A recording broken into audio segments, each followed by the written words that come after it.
The Ottoman harem was not a brothel. It was not a pleasure palace. It was a prison disguised as paradise, and the women inside it were inmates pretending to be queens. At its height during the 17th century, the imperial harem at Topkapi Palace housed anywhere from 300 to over 1,200 women at a time, depending on the sultan's appetite and the empire's fortunes. These were not wives in any recognizable sense. They were not consorts who had chosen their position through marriage negotiations between royal families.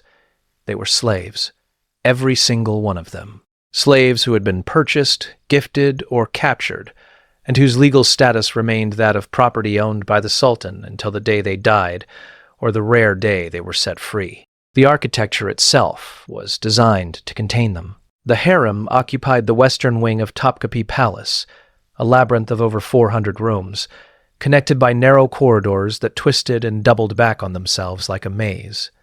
There were apartments for favored women, dormitories for servants, bathhouses with marble pools and domed ceilings painted in gold leaf, kitchens where food was prepared under supervision, schoolrooms where young girls learned Turkish and Persian and the Quran, and at the center of it all, the Sultan's private chambers, the only rooms in the entire complex that mattered. Every door was guarded. Every window was barred or positioned too high to reach. The few exterior windows that existed looked out onto interior courtyards, never onto the streets of Constantinople. A woman could live in the harem for 40 years and never once see the Bosphorus except as a distant shimmer of blue through latticed screens, designed to let in light, but not let out sight. The hierarchy inside was absolute and merciless. At the very top sat the Valid Sultan, the Queen Mother, the mother of the reigning sultan. She was the most powerful woman in the entire Ottoman Empire, more powerful than any princess, any governor's wife, any noblewoman in any province. She controlled the budget of the harem, appointed its senior staff, decided which women the sultan would see, and when, and she wielded the power of life and death over every woman beneath her. If the Valid Sultan wanted you gone, you were gone. Exiled to a distant estate if you were lucky. Drowned in the Bosphorus if you were not. Beneath the Valide Sultan came the Haseki Sultan, the royal consorts, women who had borne the sultan's children and been elevated to positions of wealth and influence. They lived in private apartments with their own servants, their own kitchens, their own eunuchs assigned exclusively to manage their households. They received salaries from the imperial treasury, land grants that generated income, and political access that allowed them to influence appointments and policy. A Haseki could petition the Sultan directly. She could correspond with provincial governors. She could build mosques and fountains and schools in her own name, and be remembered in public inscriptions as a patron of the empire. But her power was entirely dependent on the Sultan's favor, and the Sultan's favor could be withdrawn at any moment, for any reason or for no reason at all. Below the Haseki came the Iqbal, women who had shared the Sultan's bed and borne children but had not been elevated to the rank of consort. They lived in smaller apartments, received smaller salaries, and occupied a space of permanent anxiety because they had enough status to be envied and not enough power to protect themselves. Below them came the Gozde, the women who had caught the Sultan's eye, been taken to his chambers but had not yet produced children.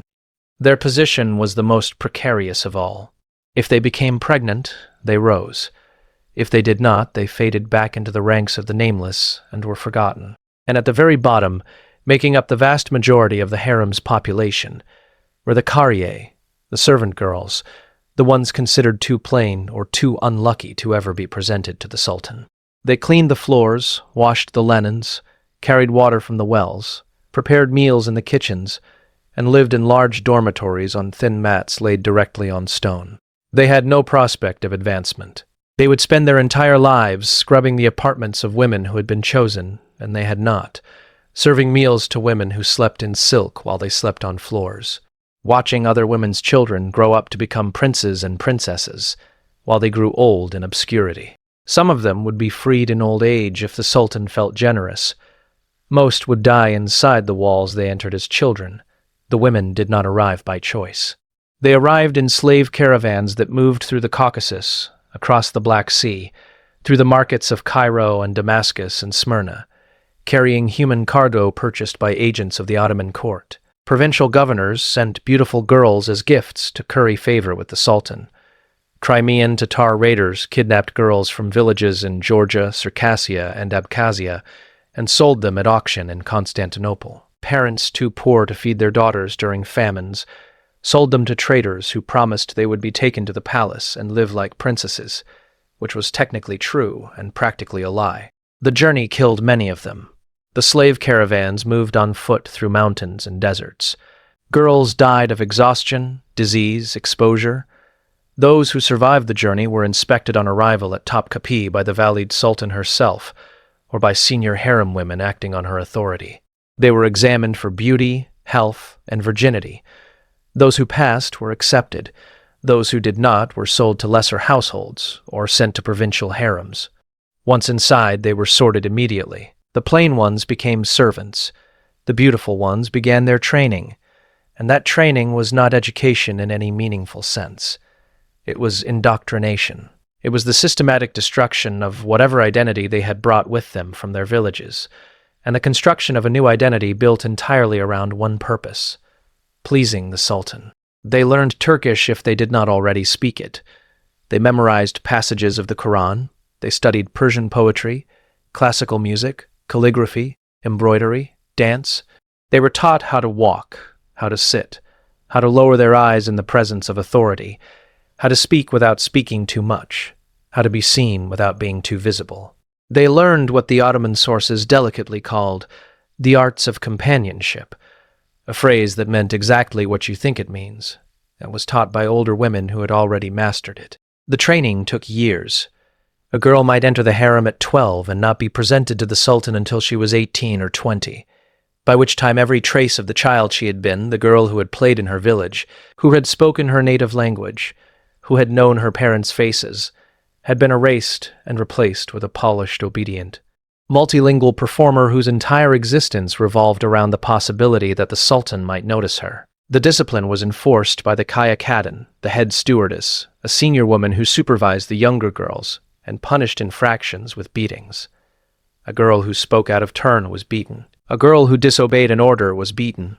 A girl who showed defiance or laziness or insufficient enthusiasm for her lessons was beaten until she learned or until she broke.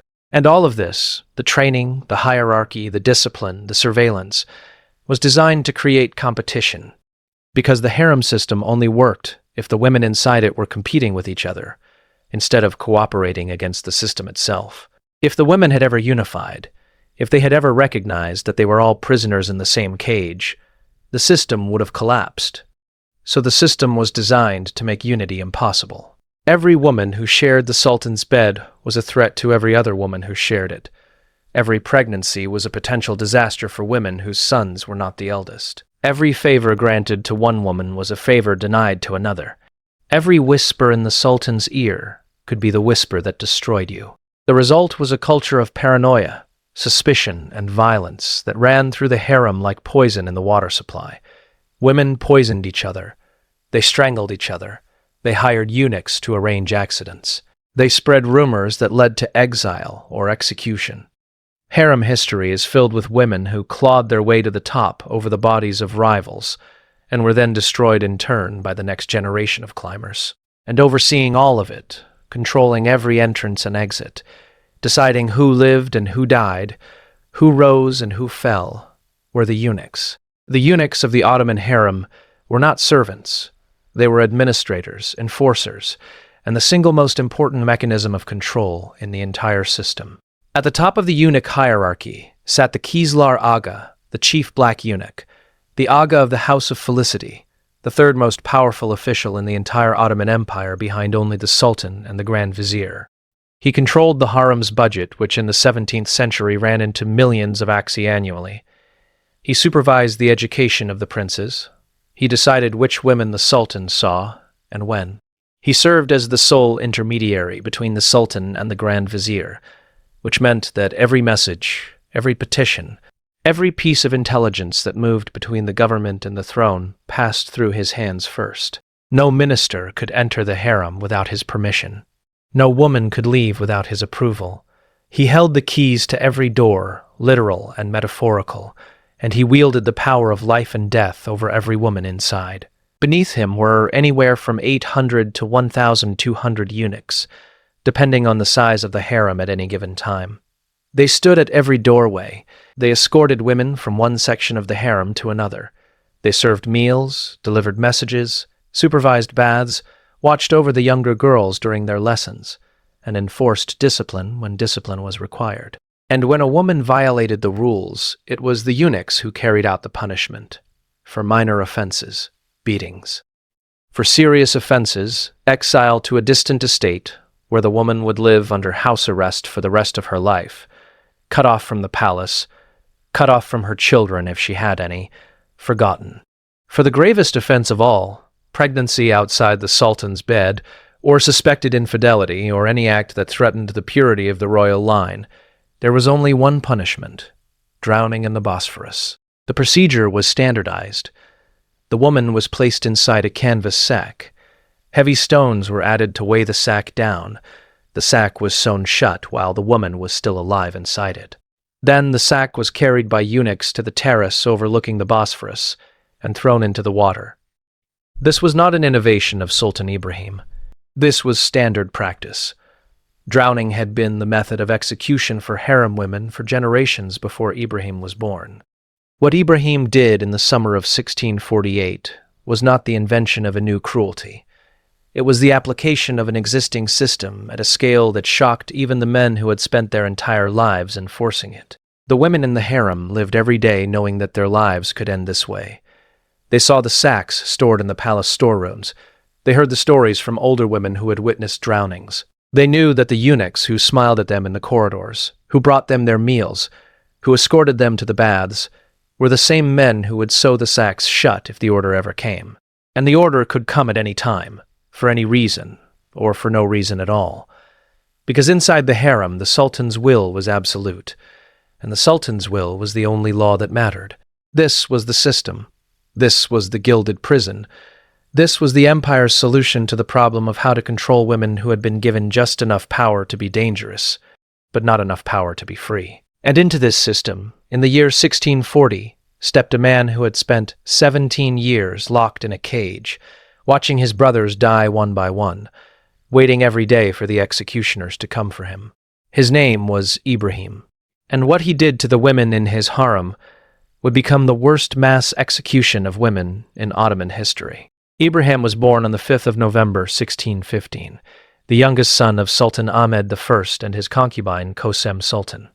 Kosem was Greek by birth, originally named Anastasia, kidnapped from her village as a girl, sold into the harem, and risen through intelligence, ruthlessness, and an absolute mastery of court politics to become one of the most powerful women in Ottoman history. She bore Ahmed multiple sons, which was both her greatest achievement and the source of everything that followed.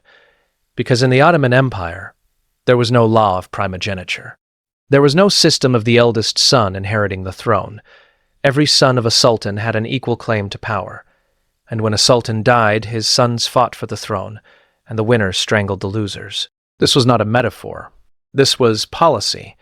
Sultan Mehmed III had executed 19 of his brothers in a single day in 1595. Some of them were infants, carried to the executioner by their own nurses, who were ordered to hold the babies still while a silk cord was looped around their necks and pulled tight. The silk cord was the instrument of royal death in the Ottoman world. It was thin, strong, and left no visible wound on the body. It was considered merciful because it did not spill royal blood, which Islamic custom forbade. The executioners were deaf mutes, chosen specifically because they could not hear the screams and could not repeat what they had witnessed. This was the world Ibrahim was born into, a world where being a prince meant living under the constant threat of murder by your own family. To stop the cycle of mass fratricide, Sultan Ahmed I introduced a new system in 1603. Instead of killing rival princes, he would lock them away. The cage. It was a suite of rooms deep within the harem at Topkapi Palace, decorated with painted ceilings and stained glass windows that filtered sunlight into patterns of blue and gold, furnished with silk divans and embroidered textiles, guarded every hour of every day by eunuchs who stood motionless outside the single entrance. It looked like a palace apartment. It functioned as a prison. Princes entered the cafes as young as 7 or 8 years old, and remained there until they either ascended the throne or died of old age. Some spent decades inside. When Sultan Suleiman II was finally released from the cafes in 1687, after 39 years of confinement, his first words were not a declaration of authority or a command to his ministers. They were a question. "If my death has been commanded, say so. Since my childhood, I have suffered 40 years of imprisonment." He did not believe freedom was real. He assumed it was a trick, the final cruelty before the silk cord tightened around his throat. The princes in the cage were given tutors, servants, food from the imperial kitchens, everything they needed except the one thing that mattered: freedom. They were also given concubines, but only women who had been confirmed barren, because a prince in the cage was never permitted to father children. A rival heir with a son could threaten the dynasty. The concubines in the cafes served a dual purpose. They provided companionship for men who had no other human contact, and they kept the princes occupied so they would not plot rebellion. These women never left. If one somehow became pregnant despite being chosen for infertility, she was immediately drowned in the Bosphorus by the eunuchs. No trial, no investigation. The eunuchs enforced this rule without exception because the system required it. Ibrahim entered the cafes at age 8 when his older brother Murad IV took the throne in 1623. Murad was brilliant, violent, and alcoholic. He banned coffee and alcohol throughout the empire and personally executed anyone caught drinking, despite being a raging alcoholic himself. He once cut off the head of a musician who played a Persian melody he disliked. He forced harem women to jump into a pool and then fired pellets at their bodies for his entertainment. He had a group of singing women drowned in the Bosphorus because their voices disturbed his peace. Drowning was already the standard punishment for women who angered the Sultan. Ibrahim did not invent it. He inherited it, and one by one, over the years, Murad strangled his brothers. He killed them in birth order, youngest to oldest, using the silk cord that Ottoman custom prescribed. And each time Ibrahim heard the footsteps of executioners passing his door. He did not know whether they were coming for the brother next in line, or for him. By the time Murad was finished, Ibrahim was the only male of the Ottoman dynasty left alive. He was spared not out of mercy, but out of necessity. If Ibrahim died, the 600-year-old dynasty ended. Murad needed a spare, but Ibrahim did not know he was safe. He had no way of knowing. Every morning he woke inside those beautiful painted rooms, wondering if the door would open to reveal a eunuch with a cord. Every night he fell asleep knowing that his brother could change his mind at any moment. The psychological effects were catastrophic. Ibrahim fed fish in the palace pool with gold coins instead of food. He talked to walls. He screamed at shadows. Modern psychologists studying the effects of prolonged solitary confinement have documented that isolation lasting more than 15 days can produce hallucinations, chronic anxiety, and permanent changes to brain structure. Ibrahim endured not 15 days, but 17 years. His contemporaries had a simpler term for the result. They called him mad. When Murad died of cirrhosis at age 27 in 1640, the Grand Vizier came to Ibrahim's door to tell him he was now Sultan of the Ottoman Empire. Ibrahim refused to believe it.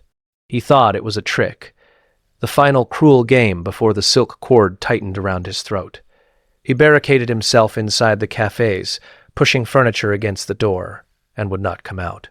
His mother, Kosum, came to the door and spoke to him through the wood, begging him to open it. He refused.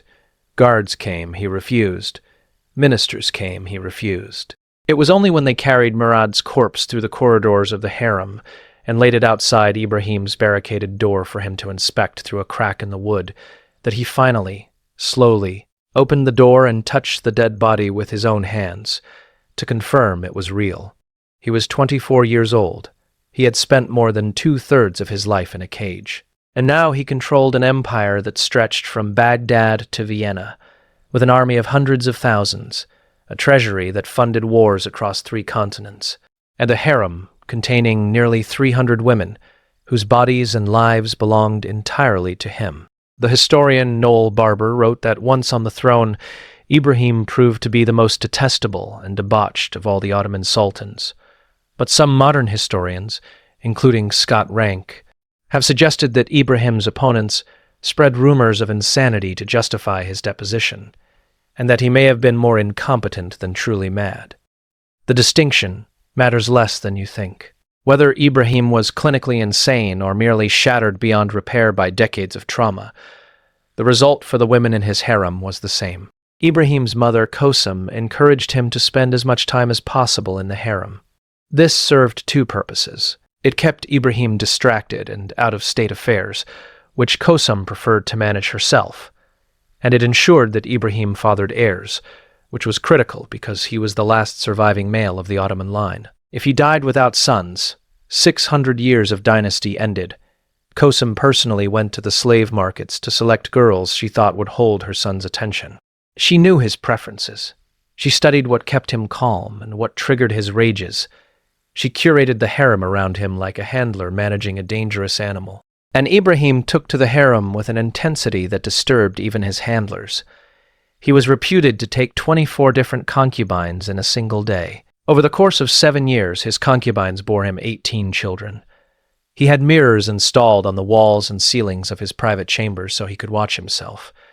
The Moldavian chronicler Dmitry Cantemir, a soldier and statesman who documented Ottoman court life from direct observation, recorded that Ibrahim would assemble all the women in the palace gardens, order them to strip, and then run among them neighing like a stallion. He drenched palace furnishings in amber perfume, which is known to cause dizziness and disorientation in enclosed spaces. He adorned his beard with diamonds. He stuffed his pillows with sable fur. He once saw the hindquarters of a cow, and was so taken with the shape that he had a golden cast made and sent it around the empire with instructions to find a woman whose body matched it. He developed an obsession with sable fur after one of his concubines told him a story about a sable king. Ibrahim sent agents to every corner of the empire to bring back sable pelts. He lined entire palace walls with it. He had cats dressed in sable coats and paraded through the halls. He carpeted the palace of Ibrahim Pasha entirely in sable and gave it to one of his wives, Teli Haseki. The cost was staggering, paid from a treasury already strained by the war in Crete, and a Venetian naval blockade that was slowly starving Constantinople. But Ibrahim's most notorious obsession was with large women. He searched the empire for its heaviest woman. His agents found her, an Armenian from Constantinople named Shivakar, said to weigh over 330 pounds.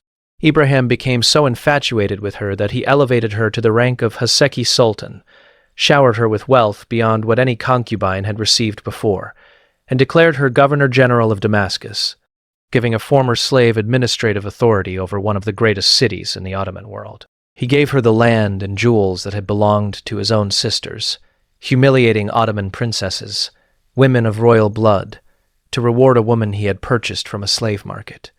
Everyone called her Shaker-Pare, sugar cube. Ibrahim also once took a liking to the infant son of a slave woman and began to prefer this unrelated child over his own firstborn son, Mehmed. When Mehmed's mother, Turhan, complained, Ibrahim flew into a rage, grabbed the toddler Mehmed from her arms, and threw him into a pool. The child would have drowned if a servant had not pulled him out. Mehmed survived with a permanent scar on his forehead. He was 3 years old. Shivakar was not merely a favorite. She was a political operator. She whispered in Ibrahim's ear during the hours when his paranoia was strongest. In the early morning when he woke screaming from nightmares about the cafes. In the late evening when the amber perfume thickened the air and his thoughts spiraled. She told him which women to trust and which to fear. She told him secrets, real or invented, about other concubines. And she used Ibrahim's paranoia, the deep and permanent paranoia of a man who had spent his formative years expecting to be murdered at any moment, to destroy anyone who threatened her position. When one concubine drew the Sultan's attention, Shivakar made sure the attention did not last. When another gained influence, Shivakar planted doubt.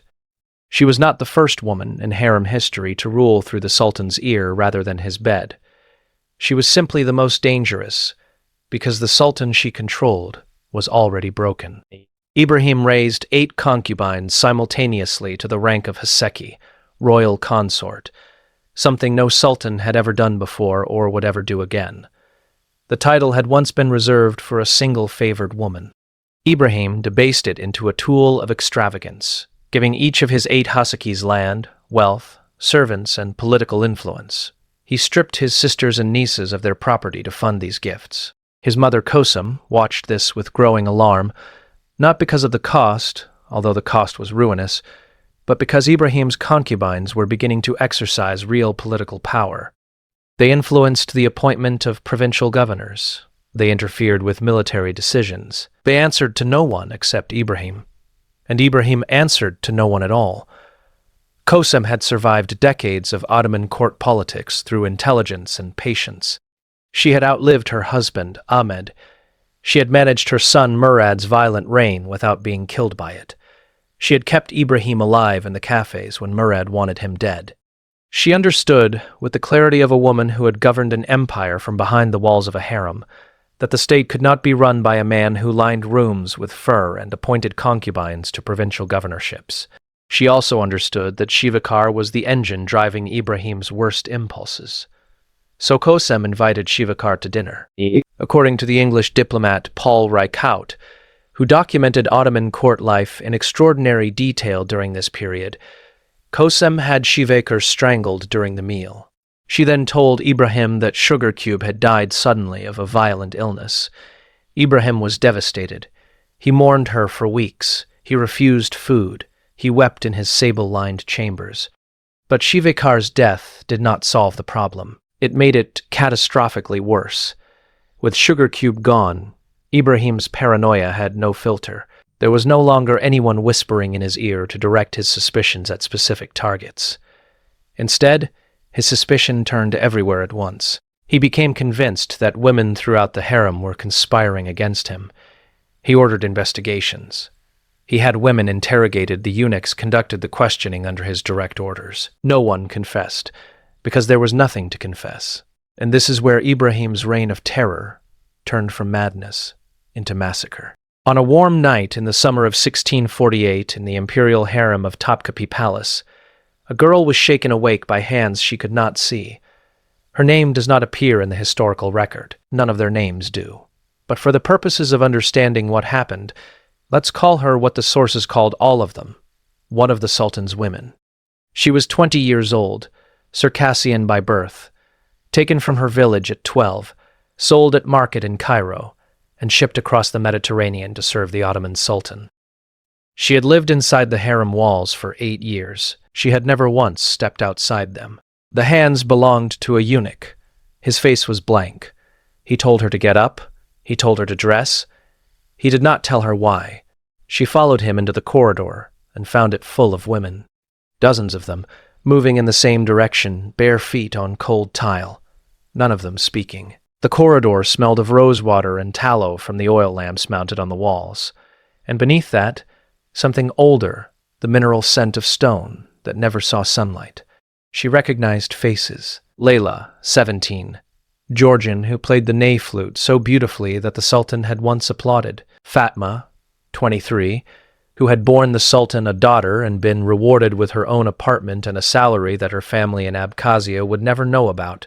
Old Hadassi, who had served in the harem since the reign of the previous Sultan, and now washed linens in the lower quarters, all of them walking in silence toward the courtyard. And not one of them had been told why. In the courtyard, more eunuchs waited. They stood in 2 rows, flanking a path that led toward the outer gate, the gate that opened onto the terrace overlooking the Bosphorus Strait. The girl had never been through that gate. No woman in the harem ever passed through it unless she was being transferred or released, and transfers happened in daylight, with ceremony. This was the middle of the night. Between the rows of eunuchs, she saw something that stopped her. Canvas sacks, dozens of them piled against the wall, each one large enough to hold a person. Beside the sacks, coils of rope. Beside the rope, stones, heavy river stones, each one the size of a man's head, stacked in neat rows as if someone had spent hours arranging them. She felt the blood leave her face. She understood now why the eunuch's expression had been blank. She understood why no one was speaking. She understood why they had been woken in darkness instead of summoned in daylight. The women around her were beginning to understand, too. She could hear breathing change. the ragged sound of women who were realizing simultaneously that they had not been woken for a ceremony or a transfer or a punishment. They had been woken to die. At the far end of the courtyard, past the sacks and the stones and the ropes, the Kislar Aga stood waiting. The chief black eunuch of the Ottoman Empire, the third most powerful official in the entire government, the man who controlled every entrance and exit of the harem, the man who decided which women the Sultan saw and which women disappeared. He held a needle and thread in his hands. He would personally sew the first sack shut. Before Shivakar's death, she had planted one final piece of poison in Ibrahim's mind. She told him that one of his concubines had been intimate with a man from outside the harem. She did not say which one. She may not have known. She may have invented the entire story to keep Ibrahim dependent on her investigative abilities, never expecting that she would die before the matter was resolved. Ibrahim ordered the Kislar Aga to investigate. Women were questioned under threat and under pain. None could identify the guilty party because there may never have been one. Ibrahim's rage built for weeks, then months. He interrogated women personally. He demanded names. He received none. The eunuchs reported failure after failure. The investigation turned the entire harem into a place of terror, where every woman suspected every other woman of informing, and where the Sultan's shadow in a corridor was enough to make a room fall silent. And then one night, he made his decision.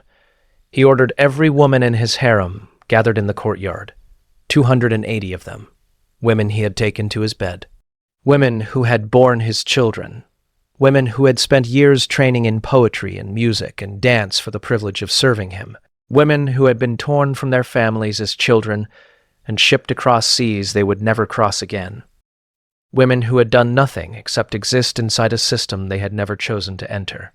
All of them brought to the courtyard in darkness, barefoot on stone that was still warm from the day's heat. Some of them understood immediately. The women who had been in the harem longest, who had witnessed punishments before, who had seen the sacks used on individual women accused of specific crimes, recognized what was happening the moment they saw the canvas piled against the wall. They began to cry. Others stood in confusion, still half asleep, not yet comprehending why they had been woken, or why the eunuchs, who had dressed them and fed them and escorted them to the baths every morning, were now standing in rigid formation with their faces turned to stone. The youngest girls, some of them barely older than children, recent arrivals who had not yet finished their training, had never seen a drowning sack at all and did not know what the canvas was for. The eunuchs had prepared everything in advance. The sacks were canvas, large enough to contain a human body with room for the stones that would drag it to the bottom of the strait. The Kislar Aga, the man who had overseen these women's daily lives for years, who had arranged their meals and supervised their education, and decided which ones the Sultan would see on any given night, who had managed their pregnancies and their illnesses and their arguments and their friendships, personally sewed the first sack shut with a heavy needle and thread he carried for this purpose. The other eunuchs followed his example. They had been trained for this. Drowning in the Bosphorus was the standard method of execution for women who violated harem law. What made this night different was not the method. It was the scale. Each woman was placed inside a sack. Stones were added, heavy river stones, each one the size of a man's head, enough to ensure the sack would not float. The sack was sewn closed with the woman still alive inside it, still breathing, still able to feel the rough canvas against her skin and the weight of the stones pressing against her body. Then the sack was carried by eunuchs to the terrace, the same terrace where the Sultan sometimes stood in the evening to watch boats pass on the Bosphorus, and thrown over the wall into the water below. The Bosphorus at that point runs deep and fast. The current pulls southward toward the Sea of Marmara. A weighted sack sinks within seconds. The women inside had time to feel the cold water rush through the weave of the canvas, time to feel their bodies pulled downward by the stones, time to understand that the surface was moving away from them and that no one was going to pull them back. Drowning in an enclosed space takes between 2 and 4 minutes. The brain remains conscious for most of that time. Modern neuroscience confirms that drowning victims experience a cascade of panic, suffocation, and finally a reflexive inhalation of water that fills the lungs with fluid. There is nothing quick about it. There is nothing painless about it. 280 women experienced this in sequence, one after another, sack after sack, over the course of a single night. Multiple sources from the period confirm the event. The Moldavian chronicler Cantemir documented it. European diplomats reported it. Ottoman court records reference it, though historians continue to debate whether the number 280 is precise or approximate. What is not debated is that it happened, that it was ordered by the Sultan, that it was carried out by the eunuchs, and that the evidence was found afterward. Accounts describe fishermen in the Bosphorus pulling weighted sacks from the water for days after the drownings. French divers working in the strait decades later reportedly found sacks still on the seafloor, weighted down by stones that had kept them in place long after the canvas had begun to rot. All but 1 or 2 women died. The survivors were spared either by accident or by specific intervention. One of the survivors was Turhan Hatise, a Ukrainian concubine who was the mother of Ibrahim's eldest son, Mehmed. She lived because killing the mother of the heir would have endangered the succession that kept the dynasty alive. Turhan Hatise survived the night. She remembered what happened. She remembered the sound of it, the splashing and the silence that followed. The eunuchs carrying sacks passed her in the darkness, while she stood in the courtyard, knowing that the only reason she was still breathing was because of the child she had given the Sultan 3 years earlier. She would carry that memory for the rest of her life, and she would use it. Before the night of the drownings, before the sacks and the stones and the eunuchs, standing in formation, the women in Ibrahim's harem lived lives that looked, from a distance, like privilege. They lived in rooms with painted ceilings. They wore silk. They ate from the imperial kitchens. They bathed in marble pools heated by underground furnaces. They were taught by the finest musicians in the empire, instructed in poetry by scholars who had memorized entire volumes of Persian verse, trained in calligraphy by masters whose work hung in mosques. From a distance, it looked like paradise. Up close, it was a machine designed to break you. The training began the moment a girl entered the harem. If she was considered beautiful enough to be a potential concubine, she was separated from the servant girls and placed under the supervision of the Kaya Kadin, the head stewardess, a senior woman who had spent decades in the harem and understood exactly how to mold a frightened child into an obedient performer. The girl learned Turkish if she did not already speak it. She memorized passages of the Quran. She studied classical Persian and Ottoman poetry, not for intellectual enrichment, but because the Sultan might one day ask her to recite, and if she stumbled, she would lose his favor. She learned to play the oud, the ney, the kanun. She learned to dance, not the communal village dances of her childhood, but the controlled, sensual movements designed to hold the Sultan's attention in his private chambers. She was taught how to walk without making noise, how to sit without slouching, how to lower her eyes in the presence of authority, how to speak without speaking too much, how to laugh without laughing too loudly, how to be seen without being too visible. She was taught what the Ottoman sources delicately called the arts of companionship. This phrase appears again and again in harem records, always without elaboration, always understood. It meant how to please the Sultan sexually. It was taught by older women who had already done it, women who had shared the Sultan's bed and survived the experience, and the lessons were explicit, detailed, and mandatory. The training took years. A girl might enter the harem at 12 and not be presented to the Sultan until she was 18 or 20, by which time every trace of the child she had been systematically erased. The girl who had played in her village, who had spoken her native language, who had known her parents' faces, was gone. In her place was a polished, obedient, multilingual woman whose entire identity had been rebuilt around one purpose, the possibility that the Sultan might notice her. And that possibility was everything. Because if the Sultan noticed you, your life changed overnight. If the Sultan took you to his bed, you received your own chamber. You received your own servants.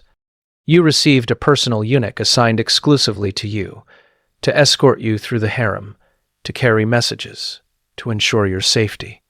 You received a salary paid from the imperial treasury, a regular income that you could use to buy luxuries, to send money to your family if they were still alive, and you still remembered where they were, to build a small reserve of wealth that might protect you if the Sultan's favor ever faded. If you became pregnant, you moved to larger apartments. Your status rose immediately. You were no longer just a concubine. You were the mother of a potential heir.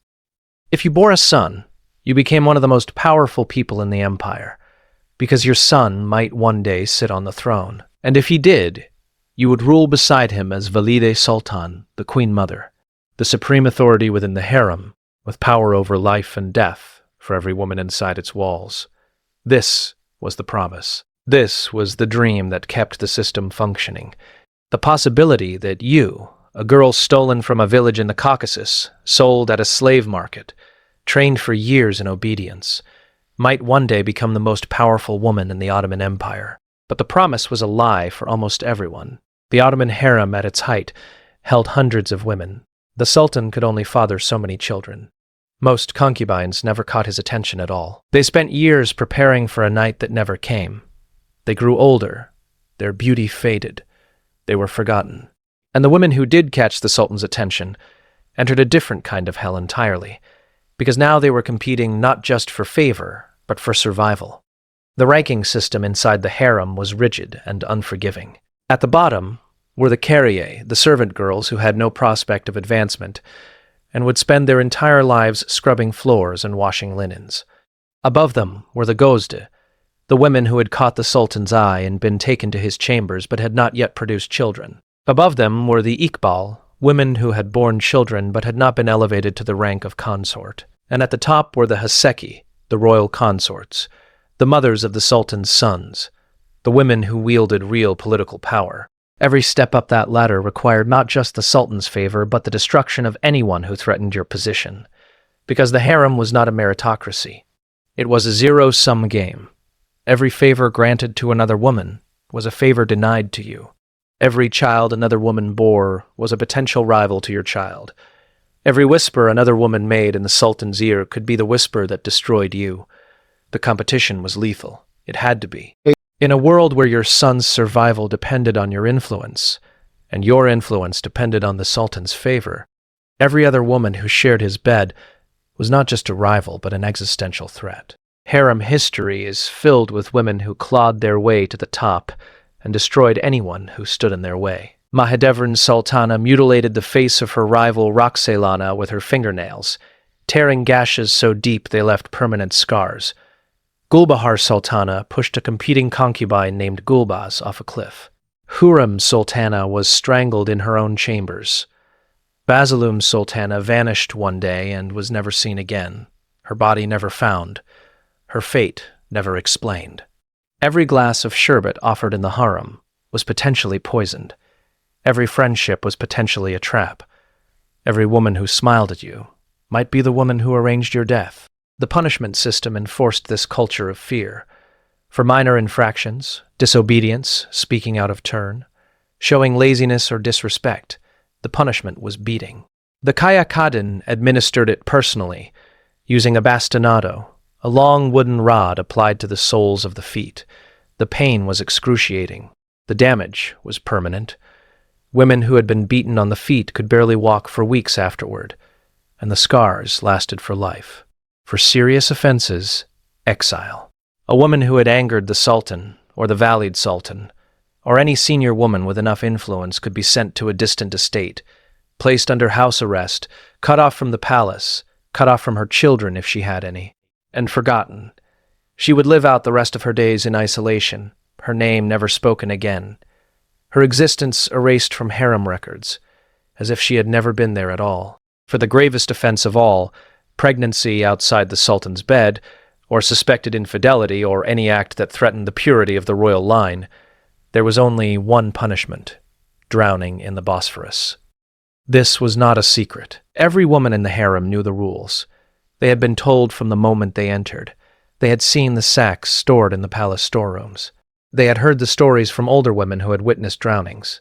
They knew that the eunuchs who smiled at them in the corridors, who brought them their meals, who escorted them to the baths, were the same men who would carry out the execution if the order ever came. And the order could come at any time, for any reason, or for no reason at all. The women in Ibrahim's harem lived every day under this weight. They woke each morning not knowing if the Sultan would summon them or ignore them. They walked through the corridors not knowing if the eunuch approaching them was bringing a message or an accusation. They ate their meals not knowing if the woman sitting across from them was a friend or an informant. They were isolated from the outside world. They had no contact with their families. They received no news from their villages. They did not know if their parents were alive or dead. They did not know if their siblings remembered them. They had been erased from the world they came from, and the only world they had now was the harem, a world of 400 rooms and 1,000 invisible rules, where every gesture mattered and every mistake could be fatal. Some of them tried to escape. The records document attempts, rare and desperate. A woman who bribed a eunuch to smuggle her out of the palace in a laundry cart. A woman who tried to climb through a window and fell 3 stories to her death. A woman who forged a letter, claiming she had been ordered to a provincial estate and made it as far as the outer gate before being caught. The punishment for attempted escape was immediate and public. The woman was brought to the courtyard. The other women were assembled to watch. The Kislar Aga read the charge aloud, and then the woman was placed in a sack, weighted with stones, and drowned in the Bosphorus, while the others stood in silence and learned the lesson. This was the system working normally. This was life in the harem before the massacre. This was what the women experienced every day, not as an exception, but as routine. And then Ibrahim, a man who had spent 17 years in a cage, who had watched his brothers be murdered, who suffered from paranoia so severe that he fed fish with gold coins and talked to walls, decided that one of them, or all of them, or some unknown number of them, had betrayed him. And the system that had been designed to control women through fear, through surveillance, through the constant threat of drowning, was turned on all of them at once. 280 women were gathered in the courtyard. The eunuchs who had fed them and dressed them and escorted them for years stood in formation with sacks and stones and rope. And the Kislar Aga, the man who had managed their daily lives with the precision of a bureaucrat, picked up a needle and thread and prepared to sew the first sack shut. The women who had spent years learning to walk without making noise, to sit without slouching, to lower their eyes in the presence of authority, stood barefoot on cold stone in the middle of the night and understood, all at once, that the training had been for nothing. The obedience had been for nothing. The hope that one day they might rise through the ranks and become Valid Sultan, the most powerful woman in the empire, had been a lie told to keep them compliant. They were property, and property could be disposed of. The drownings did not happen all at once. They happened in sequence, one woman at a time, sack after sack, splash after splash over the course of hours. The women who were still waiting in the courtyard could hear it. They could hear the eunuchs walking back and forth from the terrace. They could hear the splashing. They could hear the silence that followed. And they knew exactly what was happening, because this was not new. This was the system they had lived under every day of their lives. The only thing that had changed was the scale. If you want to understand how a human being becomes capable of ordering 280 women sewn into sacks and drowned in a single night, you need to understand what was done to Ibrahim long before he ever gave that order. Ibrahim was not born a monster. He was made into one. Systematically, over 17 years, by a system that took a child and locked him in a cage and told him every single day that he might be murdered at any moment. He was 8 years old when he entered the K-phase. 8 years old when the door closed behind him, and he understood, with the terrible clarity that children sometimes have, that he might never leave. 8 years old when he watched his older brother Murad ascend to the throne and begin the process of eliminating rivals. Murad did not kill Ibrahim immediately. That would have been merciful. Instead, Murad killed Ibrahim's other brothers one by one, in birth order, youngest to oldest, using the silk cord that Ottoman tradition prescribed. And each time the executioners passed Ibrahim's door, Ibrahim did not know if they were coming for the brother next in line or for him. Modern psychology has extensively documented what prolonged isolation does to the human brain. Solitary confinement lasting more than 15 days produces hallucinations, panic attacks, paranoia, and cognitive deterioration. Studies on prisoners held in isolation for months or years show permanent changes to brain structure, particularly in regions responsible for emotional regulation and social cognition. The damage is irreversible. Ibrahim endured not 15 days, but 17 years. He spent his entire adolescence, the years when a person's identity and personality are formed, locked in a suite of rooms with painted ceilings and barred windows, surrounded by eunuchs who watched his every movement, and sterilized concubines who had been chosen specifically because they could never bear his children. He had no friends. He had no confidants. He had no one he could trust, because trust was a luxury that did not exist for a prince in the cafes. Every person who entered his rooms was either a guard or a servant, and both were loyal to the Sultan, not to him. Every meal he ate could be poisoned. Every drink could be drugged. Every concubine could be a spy. Every tutor could be an assassin. He lived every day knowing that his brother could change his mind at any moment and decide that keeping Ibrahim alive was more dangerous than letting the dynasty end. The psychological effects were catastrophic and visible.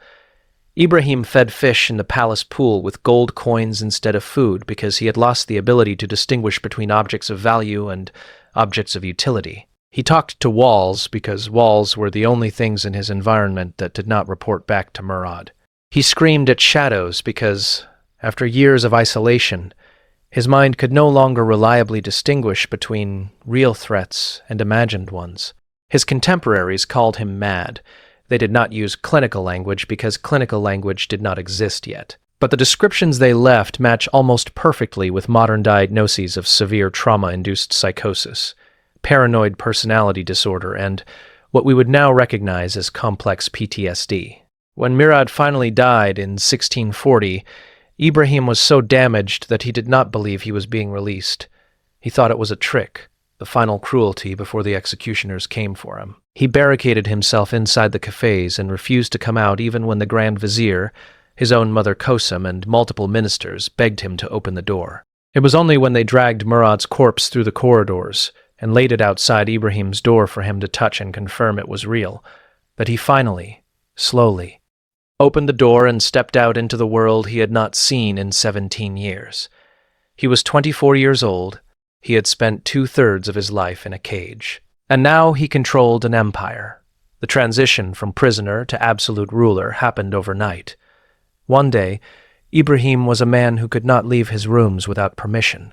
The next day, he was the Sultan of the Ottoman Empire, commander of armies, master of a treasury, and owner of a harem containing nearly 300 women, whose bodies and lives belonged entirely to him. No human being could make that transition without breaking, and Ibrahim was already broken. The system that had kept him alive, the constant surveillance, the total lack of privacy, the permanent threat of death, did not disappear when he became sultan.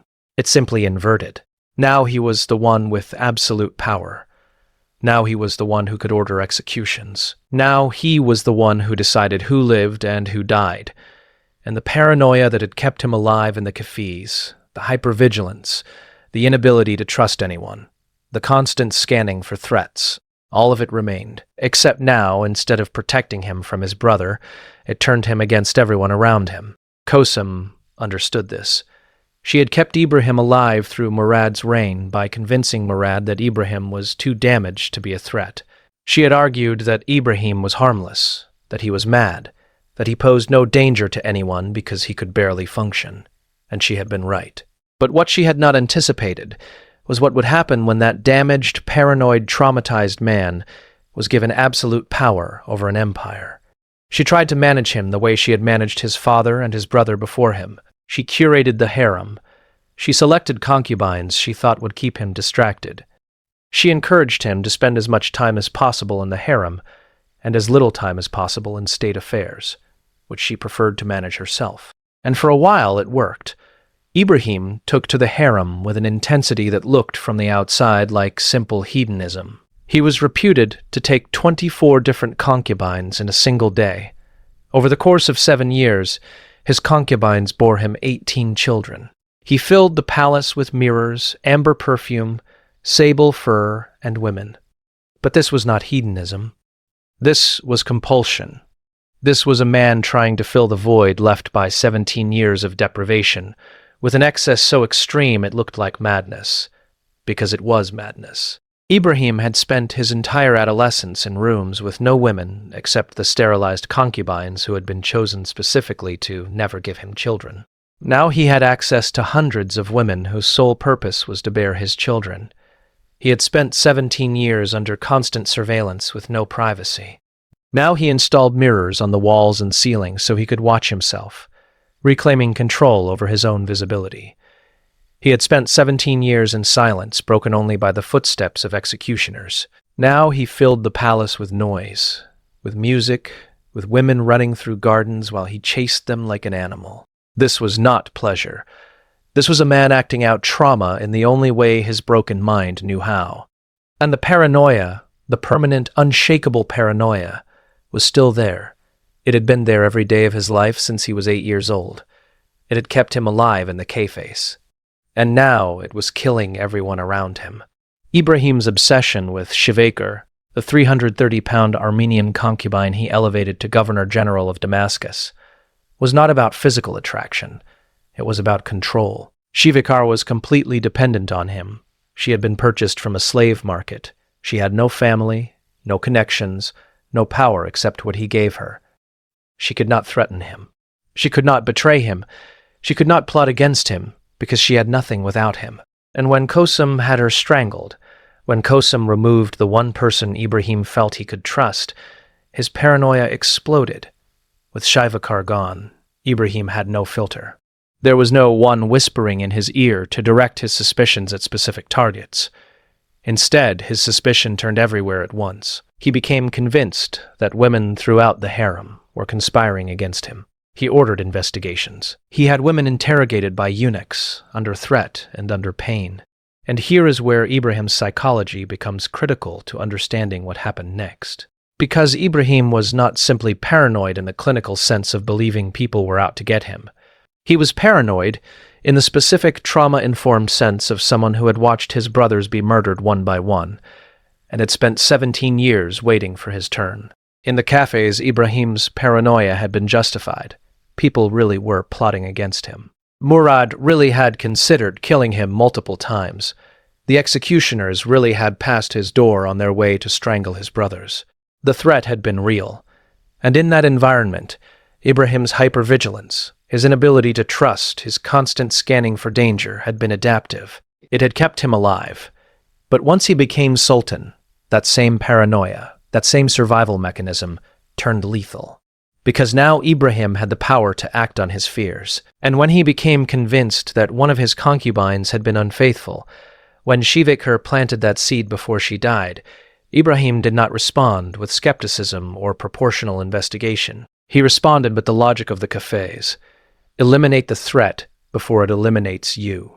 The problem was that he could not identify the threat. The eunuchs interrogated women for weeks, possibly months. They found nothing because there was likely nothing to find. Shivakar may have invented the entire story, or she may have misinterpreted something innocent. Or there may have been a grain of truth buried under layers of court gossip that got exaggerated beyond recognition. It did not matter. Ibrahim's mind, shaped by 17 years of isolation and the constant expectation of death, could not tolerate uncertainty. In the cafes, uncertainty meant death. If you did not know who the threat was, you assumed everyone was a threat, and you acted accordingly. This is why Ibrahim did not order the execution of a single woman accused of a specific crime. He ordered the execution of all of them. Because in his broken, paranoid, trauma-scarred mind, they were all potential threats. Any one of them could be the traitor. Any one of them could be plotting against him. Any one of them could be the person who would ultimately destroy him. So he destroyed them first. There is another layer to this, and it involves the way power and trauma interact. Ibrahim had spent 17 years as a victim. He had been powerless, watched, controlled, kept alive only because he was useful. And then suddenly, he was given absolute power, absolute authority, the ability to do anything to anyone without consequence. Psychologists studying abuse survivors have documented a phenomenon where victims, upon gaining power, sometimes replicate the abuse they experienced. Not because they are inherently cruel, but because the abuse has taught them that power and cruelty are inseparable. They have learned that the way you maintain control is through fear, through violence, through the constant threat of death, and when they gain power, they apply those lessons. Ibrahim had learned from Murad that the way you secure your position is by eliminating threats preemptively. Murad had strangled his brothers. Murad had drowned singing women who disturbed his peace. Murad had ruled through terror, and Murad had been successful. He had maintained absolute control until the day he died of natural causes, undefeated, unchallenged. Ibrahim was simply applying the same logic to the harem. If Murad could maintain power by killing his brothers, Ibrahim could maintain power by killing the women he perceived as threats. The scale was different. The method was the same. There is also the question of Ibrahim's physical and mental deterioration during his reign. Multiple sources describe him as extremely obese by the end of his life. The Moldavian chronicler Cantemir, who documented Ottoman court life with extraordinary detail, described Ibrahim as grotesquely overweight, moving with difficulty, his body swollen from years of excess. Obesity on that scale, combined with the amber perfume Ibrahim used constantly, which causes dizziness and disorientation in enclosed spaces, the probable use of opium and alcohol despite Islamic prohibition, and the underlying psychological damage from the cafes would have produced a state of near-constant cognitive impairment. Modern understanding of the relationship between severe obesity, substance abuse, and mental illness suggests that Ibrahim was likely experiencing metabolic disruption, hormonal imbalance, and possibly type 2 diabetes, all of which can exacerbate existing psychological conditions. His decision-making capacity, already compromised by trauma, was further degraded by physical illness. But here is the uncomfortable truth that history forces us to confront. It does not matter whether Ibrahim was clinically insane, whether he was suffering from trauma-induced psychosis, whether he was cognitively impaired by obesity and substance abuse, whether he was simply too broken by the cafes to function as a rational human being. Because the result for the women in his harem was the same. 280 women were gathered in a courtyard in the middle of the night. They were sewn into sacks. They were weighted with stones. They were thrown into the Bosphorus, and they drowned. Ibrahim gave the order. The eunuchs carried it out. The system enabled it, and the empire that had created Ibrahim, that had locked him in a cage and destroyed his mind, and then handed him absolute power, allowed it to happen. Understanding Ibrahim's psychology does not excuse what he did. It explains it. And the explanation is worse than simple evil, because it reveals a system that was designed to produce men like Ibrahim, generation after generation, and then give them absolute power over hundreds of lives. The cafes was not an aberration. It was policy. It was the Ottoman Empire's solution to the problem of succession, and the solution created monsters. Ibrahim was not the first sultan to emerge from the cafes damaged. He was not the last. Sultan Suleiman II spent 39 years in the cafes before being released, and spent his entire reign paralyzed by indecision, convinced that every action might trigger his execution. Sultan Mustafa I was released from the cafes, placed on the throne, deposed for incompetence, locked back in the cafes, released again, and deposed again, spending his entire life cycling between imprisonment and a throne he was too damaged to occupy. The system produced broken men and then made them emperors, and the women in the harem paid the price. Ibrahim's advisors and physicians enabled his worst impulses. They supplied him with opium and alcohol despite Islamic prohibition. They facilitated his extravagances, his obsessions, his increasingly erratic behavior. They did this not out of loyalty, but out of fear and self-interest. If you told the Sultan no, if you tried to limit his behavior, if you suggested that perhaps drowning 280 women was not a proportional response to an unproven allegation, you risked being executed yourself. The Grand Viziers who served under Ibrahim were either corrupt officials who let him do whatever he wanted in exchange for personal enrichment, or competent administrators who tried to limit his damage and were removed from office for their efforts. The religious scholars, the ulema, who were supposed to provide moral guidance, issued fatwas justifying whatever the Sultan wanted, because refusing the Sultan was dangerous and compliance was profitable. The entire system was built to enable the Sultan's will, no matter how irrational, no matter how destructive. And when the Sultan was a traumatized, paranoid, obese, substance-abusing man who had spent 17 years in a cage waiting to be murdered, the result was catastrophic. But even in his madness, even in his paranoia, even in his complete psychological collapse, Ibrahim's actions followed the logic of the system he inhabited. Drowning women in the Bosphorus was not something he invented. It was standard practice. The eunuchs knew how to do it because they had done it before. The Kislar Aga knew how to sew the sacks because he had sewn them before. The procedure was routine. The only thing that was different was the scale, and that should terrify you more than Ibrahim's madness ever could, because it means the system was already capable of this. Ibrahim simply used it. Here is what you will not find in official Ottoman records: a detailed account of the night 280 women were drowned in the Bosphorus. Here is what you will not find in imperial archives: an investigation into who gave the order, who carried it out, who sewed the sacks, who threw them into the water. Here is what you will not find in court documents: charges, trials, testimony, evidence, justice, because there was no investigation, there was no trial, there was no justice. The Ottoman Empire did not investigate itself, and the drowning of 280 concubines was not considered a crime. It was considered an exercise of the Sultan's authority. The primary sources for what happened that night come not from Ottoman records, but from European observers. The Moldavian chronicler Dmitry Cantemir, who served at the Ottoman court and documented its inner workings with extraordinary detail, recorded the mass drowning in his History of the Ottoman Empire. Venetian diplomats stationed in Constantinople reported it back to Venice in dispatches that still exist in Italian archives. French and English observers mentioned it in memoirs and letters. But Ottoman court records are almost silent. There are oblique references. A notation in the imperial treasury records showing a sudden and massive reduction in harem expenses in 1648.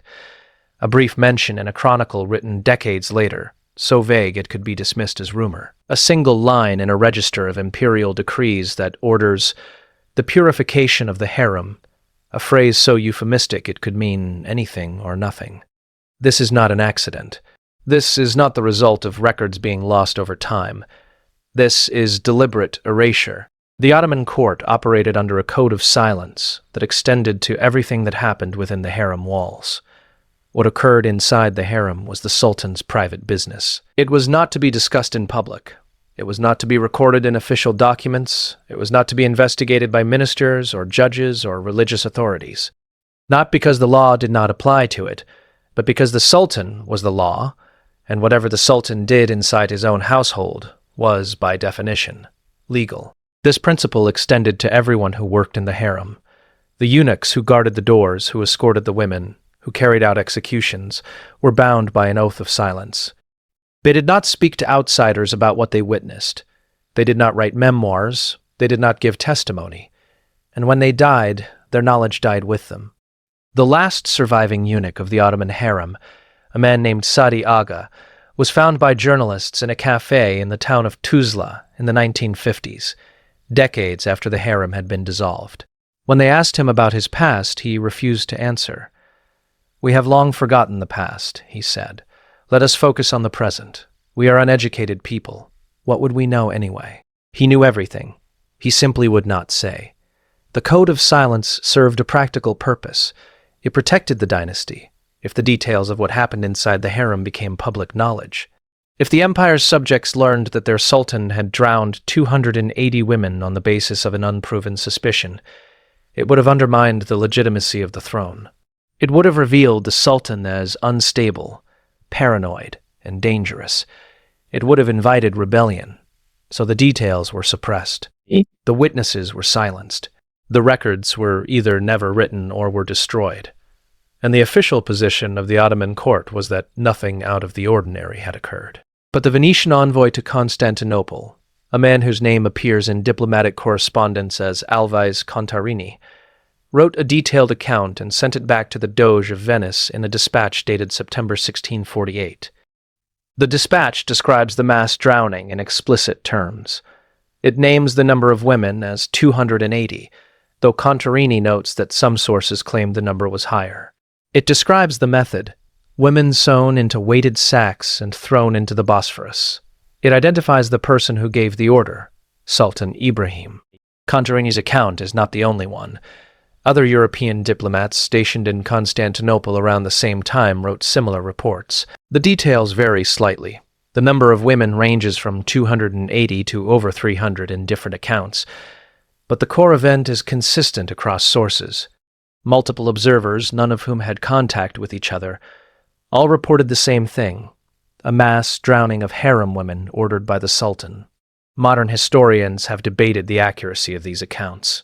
Some argue that European diplomats exaggerated or invented atrocities to make the Ottomans look barbaric, feeding into existing European prejudices about the savage East. Others argue that the consistency across multiple independent sources, combined with the oblique references in Ottoman records, suggests the event did happen roughly as described. The strongest evidence comes not from written accounts, but from physical evidence. Accounts from the period describe fishermen in the Bosphorus pulling weighted sacks from the water for days after the drownings. The fishermen reportedly brought the sacks to shore, opened them, and found the bodies of women inside. Some sources claim the fishermen were paid by the palace to keep quiet. Others claim the fishermen reported what they found to local authorities and were ignored. Decades later, French divers working in the Bosphorus Strait as part of a construction project reportedly found sacks still on the seafloor, weighted down by stones. The sacks had rotted, but the stones remained, arranged in clusters that suggested they had been placed there deliberately. The divers reported this to French engineers overseeing the project, and at least one engineer mentioned it in his personal correspondence. Modern archaeological attempts to verify these claims have been inconclusive. The Bosphorus is deep, the current is strong, and the seafloor is covered in centuries of debris, shipwrecks, and silt. Locating sacks that may have been placed there in 1648 is nearly impossible without knowing exactly where to look, and the exact location of the drownings is not recorded in any surviving source. But the absence of official Ottoman records is, in itself, evidence, because we know the Ottoman Empire kept meticulous records of almost everything. The imperial archives contain detailed registers of military campaigns, tax revenues, provincial appointments, construction projects, diplomatic correspondence, religious rulings, court proceedings, and household expenses. The bureaucracy of the Ottoman state was legendary. Scribes recorded everything. Except this: the harem budget records from 1648 show a sudden massive reduction in expenses. The number of women receiving salaries dropped dramatically. The amount spent on food, clothing, and maintenance decreased by more than half. But there is no explanation in the records for why this happened. No note saying the Sultan ordered executions. No entry saying women removed from service. Just numbers that drop and never recover. This is what erasure looks like in the historical record. Not a blank page, but a page where the numbers do not make sense unless you already know what happened. Ottoman historians writing in later centuries treated the mass drowning as either rumor or propaganda. The 18th century historian Naima, writing decades after Ibrahim's death, mentioned the event in a single sentence and dismissed it as European slander. The 19th century historian Cevdet Pasha acknowledged that irregularities had occurred during Ibrahim's reign, but did not specify what those irregularities were. This pattern of minimization and denial continued into the 20th century. Turkish historians writing during the Ottoman Empire's final decades, and later during the early years of the Turkish Republic, either ignored the mass drowning entirely or treated it as an unverified legend. The official position was that while Ibrahim had been an incompetent and unstable ruler, the stories about mass executions were exaggerations by hostile European observers. But the European observers had no reason to invent this particular atrocity. There were plenty of real Ottoman atrocities they could have reported without making anything up. And the consistency of the details across multiple independent sources, combined with the suspicious gaps in Ottoman records, suggest that something catastrophic did happen in the summer of 1648. The other piece of evidence is what happened immediately afterward. Within 2 months of the reported drownings, the Janissaries revolted. The elite soldiers of the Ottoman Empire, the men who had conquered half of Europe, marched on Constantinople and demanded Ibrahim's removal from power. The Grand Vizier was seized in the streets and torn apart by an angry mob so violently that his body could not be reassembled. Ibrahim was deposed, imprisoned in the cafes, and executed 10 days later. This was only the second regicide in Ottoman history. The first had been Sultan Osman II in 1622, who was strangled by janissaries after attempting to disband their corps. For the military to depose and execute a reigning sultan required not just political justification, but moral outrage, so severe that even the most loyal soldiers were willing to break their oath of allegiance. What could have provoked that level of outrage? The empire had endured incompetent sultans before. It had endured extravagant sultans before. Murad IV had been more violent than Ibrahim, and the janissaries had followed him loyally. Something happened in 1648 that crossed a line even for an empire accustomed to brutality. And the timing matches exactly with the reported mass drowning.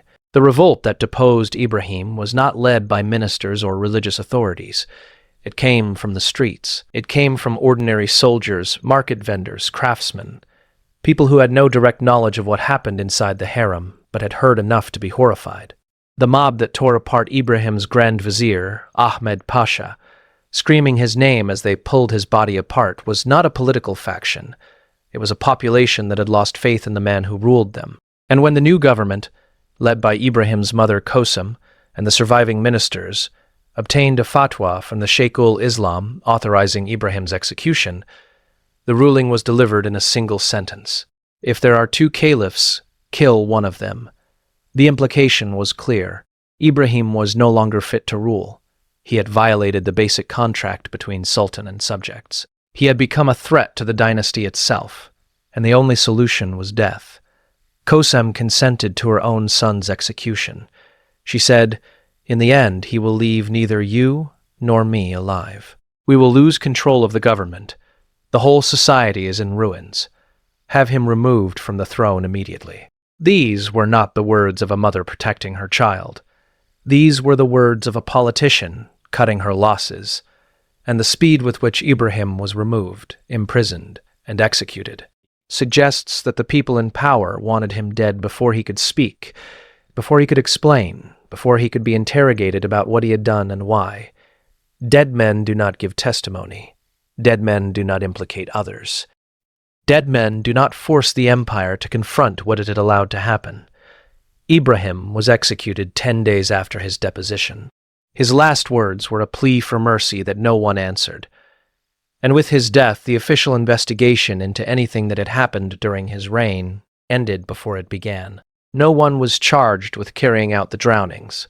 No eunuchs were prosecuted. No ministers were held accountable. The Kislar Aga, the chief black eunuch who had personally sewn the first sack shut, kept his position and continued to serve under the new sultan, Ibrahim's 6-year-old son Mehmed IV. The fishermen who had reportedly pulled sacks from the Bosphorus were never questioned. The witnesses who had seen the women gathered in the courtyard were never asked to testify. The surviving women, including Turhan Hatise, the mother of the new sultan, who had stood in that courtyard and watched 280 of her companions carried to their deaths, never spoke publicly about what they had witnessed. Because the system required silence, the dynasty required stability, and stability required that the horror be buried as deeply as the women who had drowned. This is what the investigation that never was tells us. It tells us that the Ottoman Empire valued the reputation of the throne more than the lives of 280 women.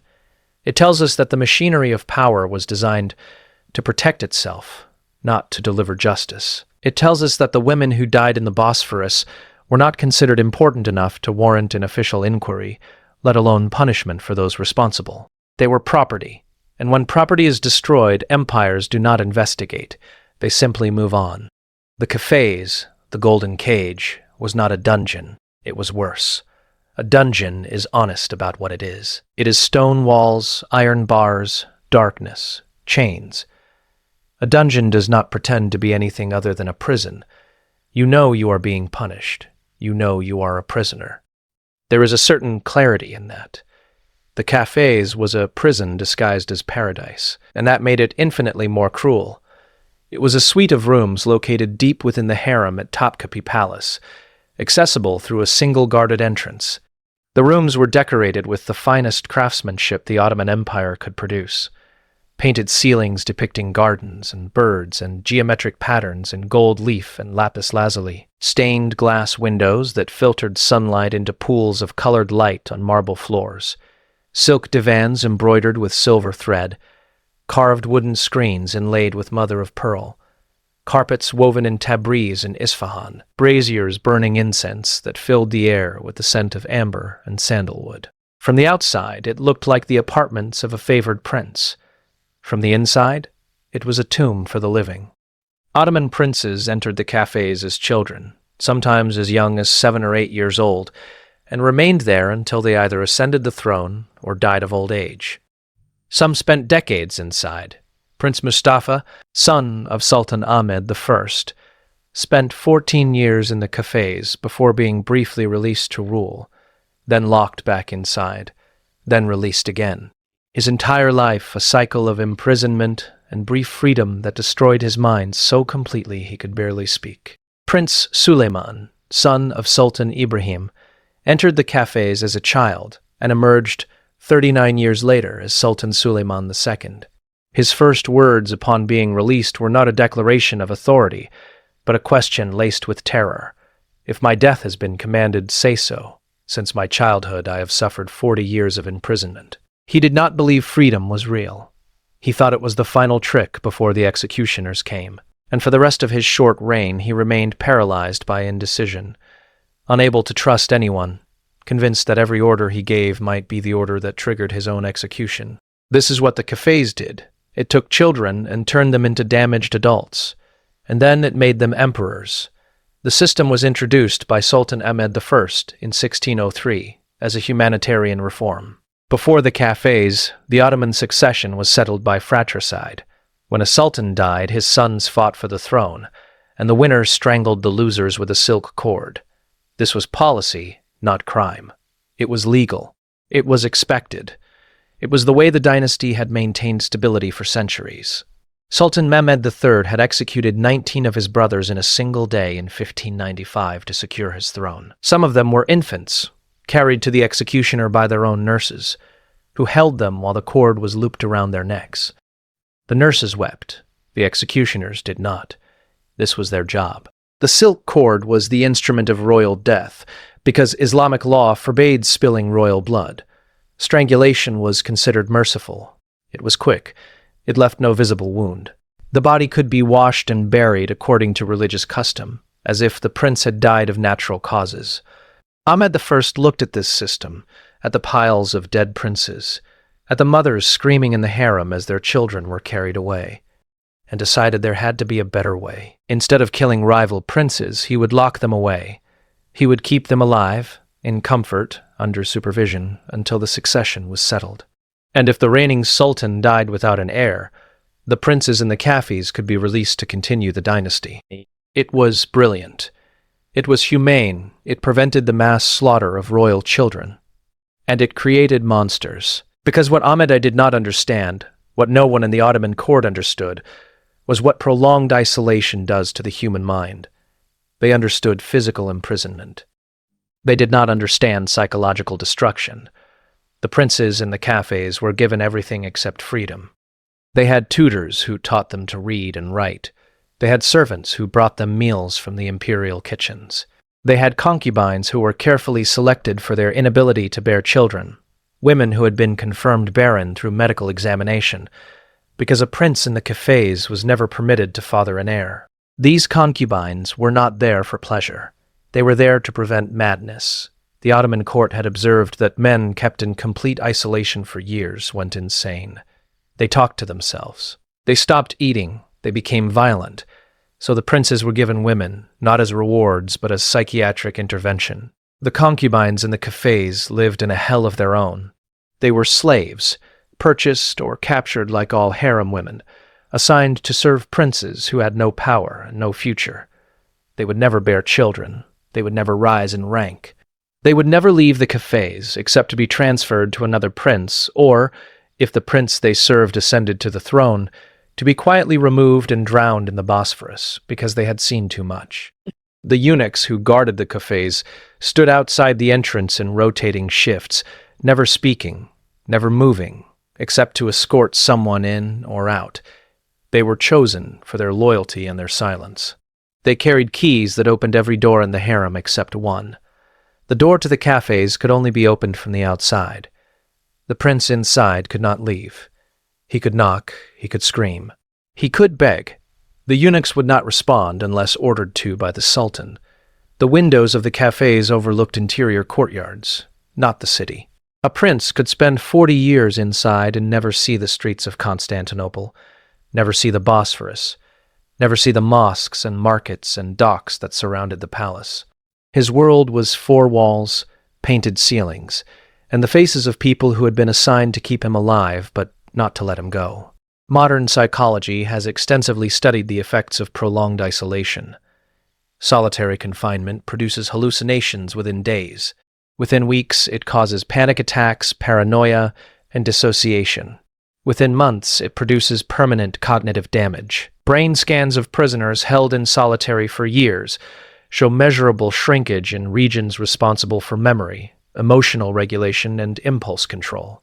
The damage is not reversible, even after release. Prisoners who have spent years in isolation exhibit symptoms that last for the rest of their lives: hypervigilance, inability to trust, difficulty forming relationships, violent mood swings, and a permanent sense that threats are everywhere.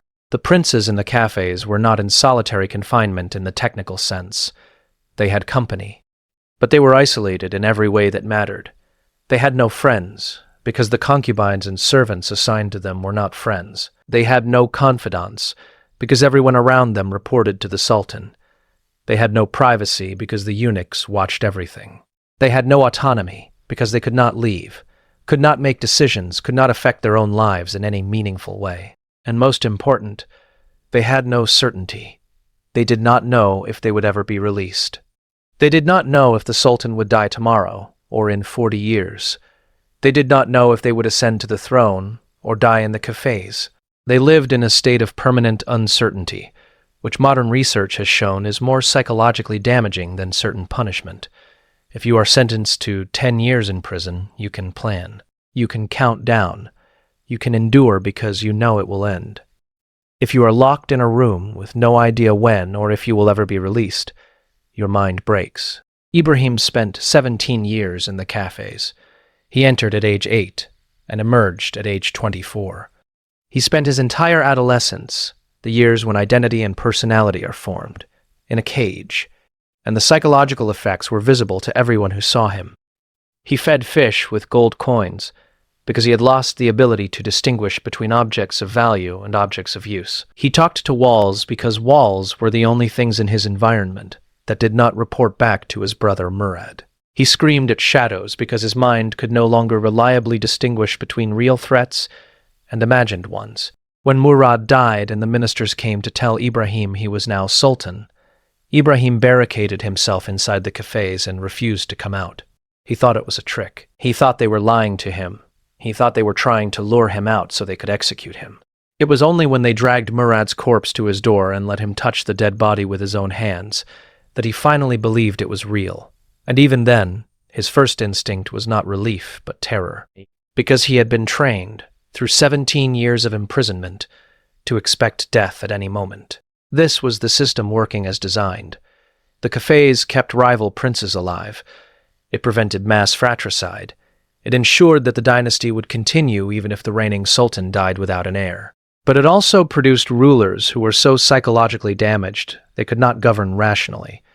And when those rulers were given absolute power over an empire, the results were catastrophic. Sultan Mustafa I, Ibrahim's uncle, was released from the cafes in 1617, after 14 years of imprisonment.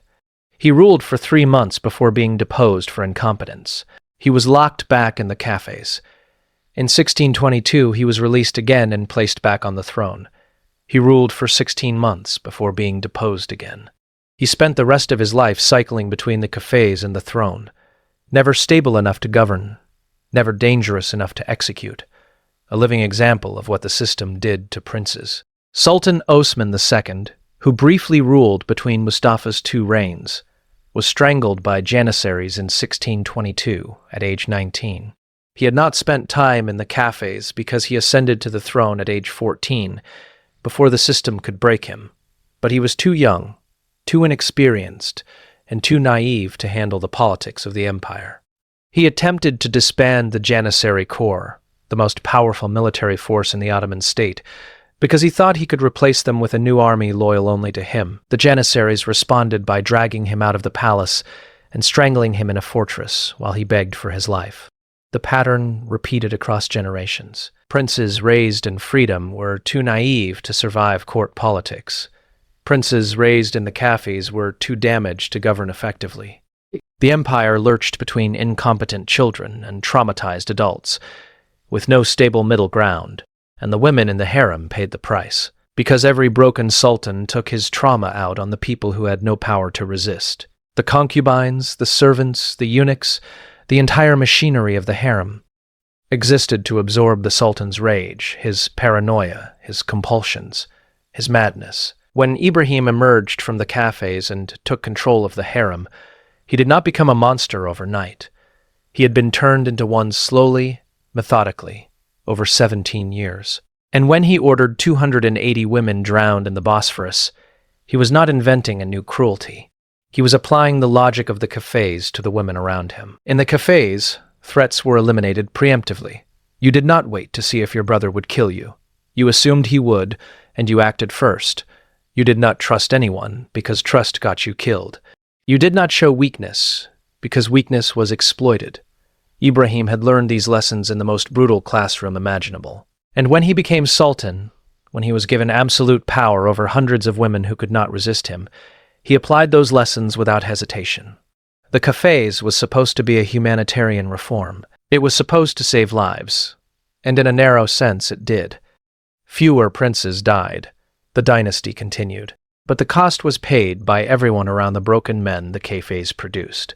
And that cost, measured in lives destroyed, women drowned, servants beaten, eunuchs executed for failing to prevent the sultan's rages, was higher than the cost of the fratricide it replaced.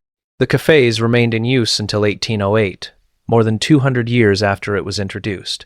In that time it produced sultan after sultan who ruled badly, who made catastrophic decisions, who terrorized their households, who could not trust their own ministers, who saw conspiracies everywhere, who died young or were deposed or were executed by rebellions they could not prevent. The last prince to spend significant time in the cafes was Mahmud II, who entered as a child and emerged in 1808 to take the throne after his brother Mustafa IV was deposed. Mahmud was one of the few sultans to emerge from the cafes relatively intact, possibly because he spent only a few years inside instead of decades. He ruled for 31 years and modernized the Ottoman state, abolishing the Janissary Corps, reforming the military, and introducing Western-style institutions. But even Mahmud could not escape the shadow of the cafes.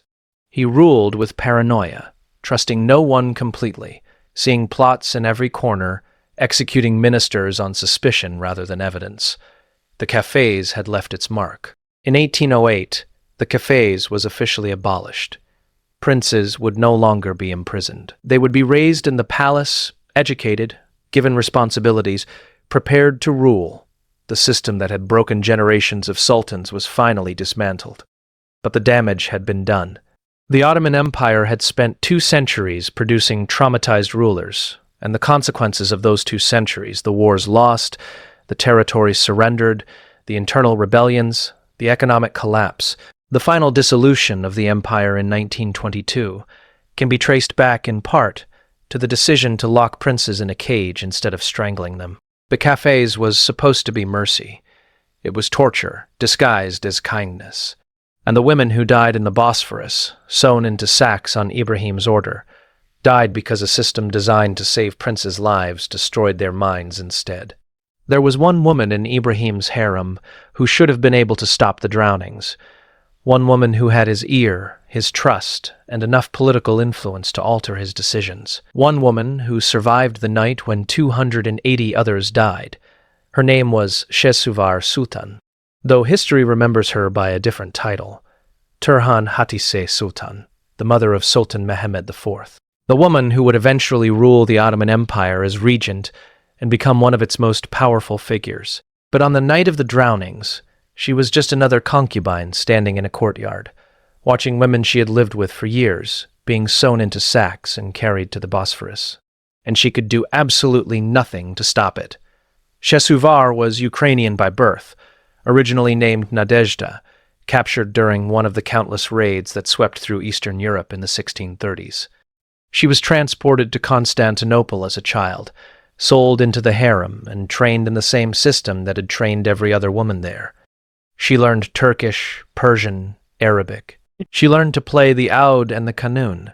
She learned to recite poetry, to dance, to serve tea with perfect grace, to lower her eyes at the right moment, to smile without seeming forward. And she learned the most important skill of all, how to survive. She caught Ibrahim's attention early in his reign, sometime around 1642 or 1643. We don't know exactly when because harem records from this period are incomplete, but we know she bore him a son, Mehmed, in 1642. That son made her invaluable. That son kept her alive when the drownings came 6 years later. By Ottoman custom, the mother of the Sultan's firstborn son held a special position in the harem hierarchy. She was not yet Valid Sultan. That title would only come if her son ascended to the throne. But she was the closest thing to it. She had her own apartments, larger and more luxurious than those of ordinary concubines. She had her own staff, servants and eunuchs assigned exclusively to her household. She had a salary that made her independently wealthy by the standards of the time. And she had political access. She could petition the Sultan directly. She could correspond with the Valid Sultan, Ibrahim's mother Kosem, who was the most powerful woman in the empire. She could attend certain state functions.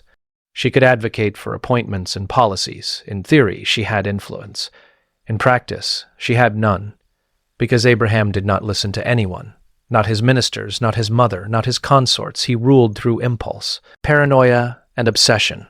And the only person who had ever been able to consistently direct his attention was Shivekar, the 330-pound Armenian concubine he had elevated to governor-general of Damascus. And Kosem had Shivekar strangled. Shesuvar watched this happen. She watched Kosem invite Shivekar to dinner, and watched Shivekar never return. She watched Ibrahim's grief turn to rage, and she watched that rage spread through the harem like poison in the water supply. She tried to moderate his behavior. The sources are clear on this. Paul Ryko, the English diplomat who documented Ottoman court life with extraordinary detail, specifically mentions that Ibrahim's chief consort attempted repeatedly to calm him, to redirect his attention, to convince him that the investigation into the alleged infidelity should be conducted carefully rather than violently. She failed, not because she lacked intelligence or skill, but because Ibrahim was beyond reason. A man who had spent 17 years in a cage, who had watched his brothers be murdered, who had been driven to the edge of sanity by isolation and trauma, was not someone who could be reasoned with. He was someone who could only be managed, barely, and only when he chose to allow it. And after Shivekar's death, he chose to allow nothing. The political maneuvering within the harem during this period must have been intense.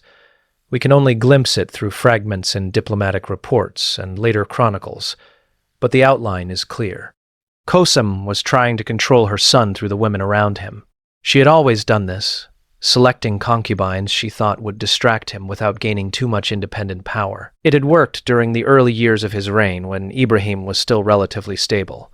But by 1648, Ibrahim was no longer stable, and the women in the harem were caught between the Valide Sultan, trying to control the Sultan, and the Sultan who could not be controlled. Shesuvar's position was particularly precarious. She was the mother of the heir, which made her untouchable in one sense. No one could afford to eliminate her, because Mehmed's legitimacy depended partly on his mother's reputation.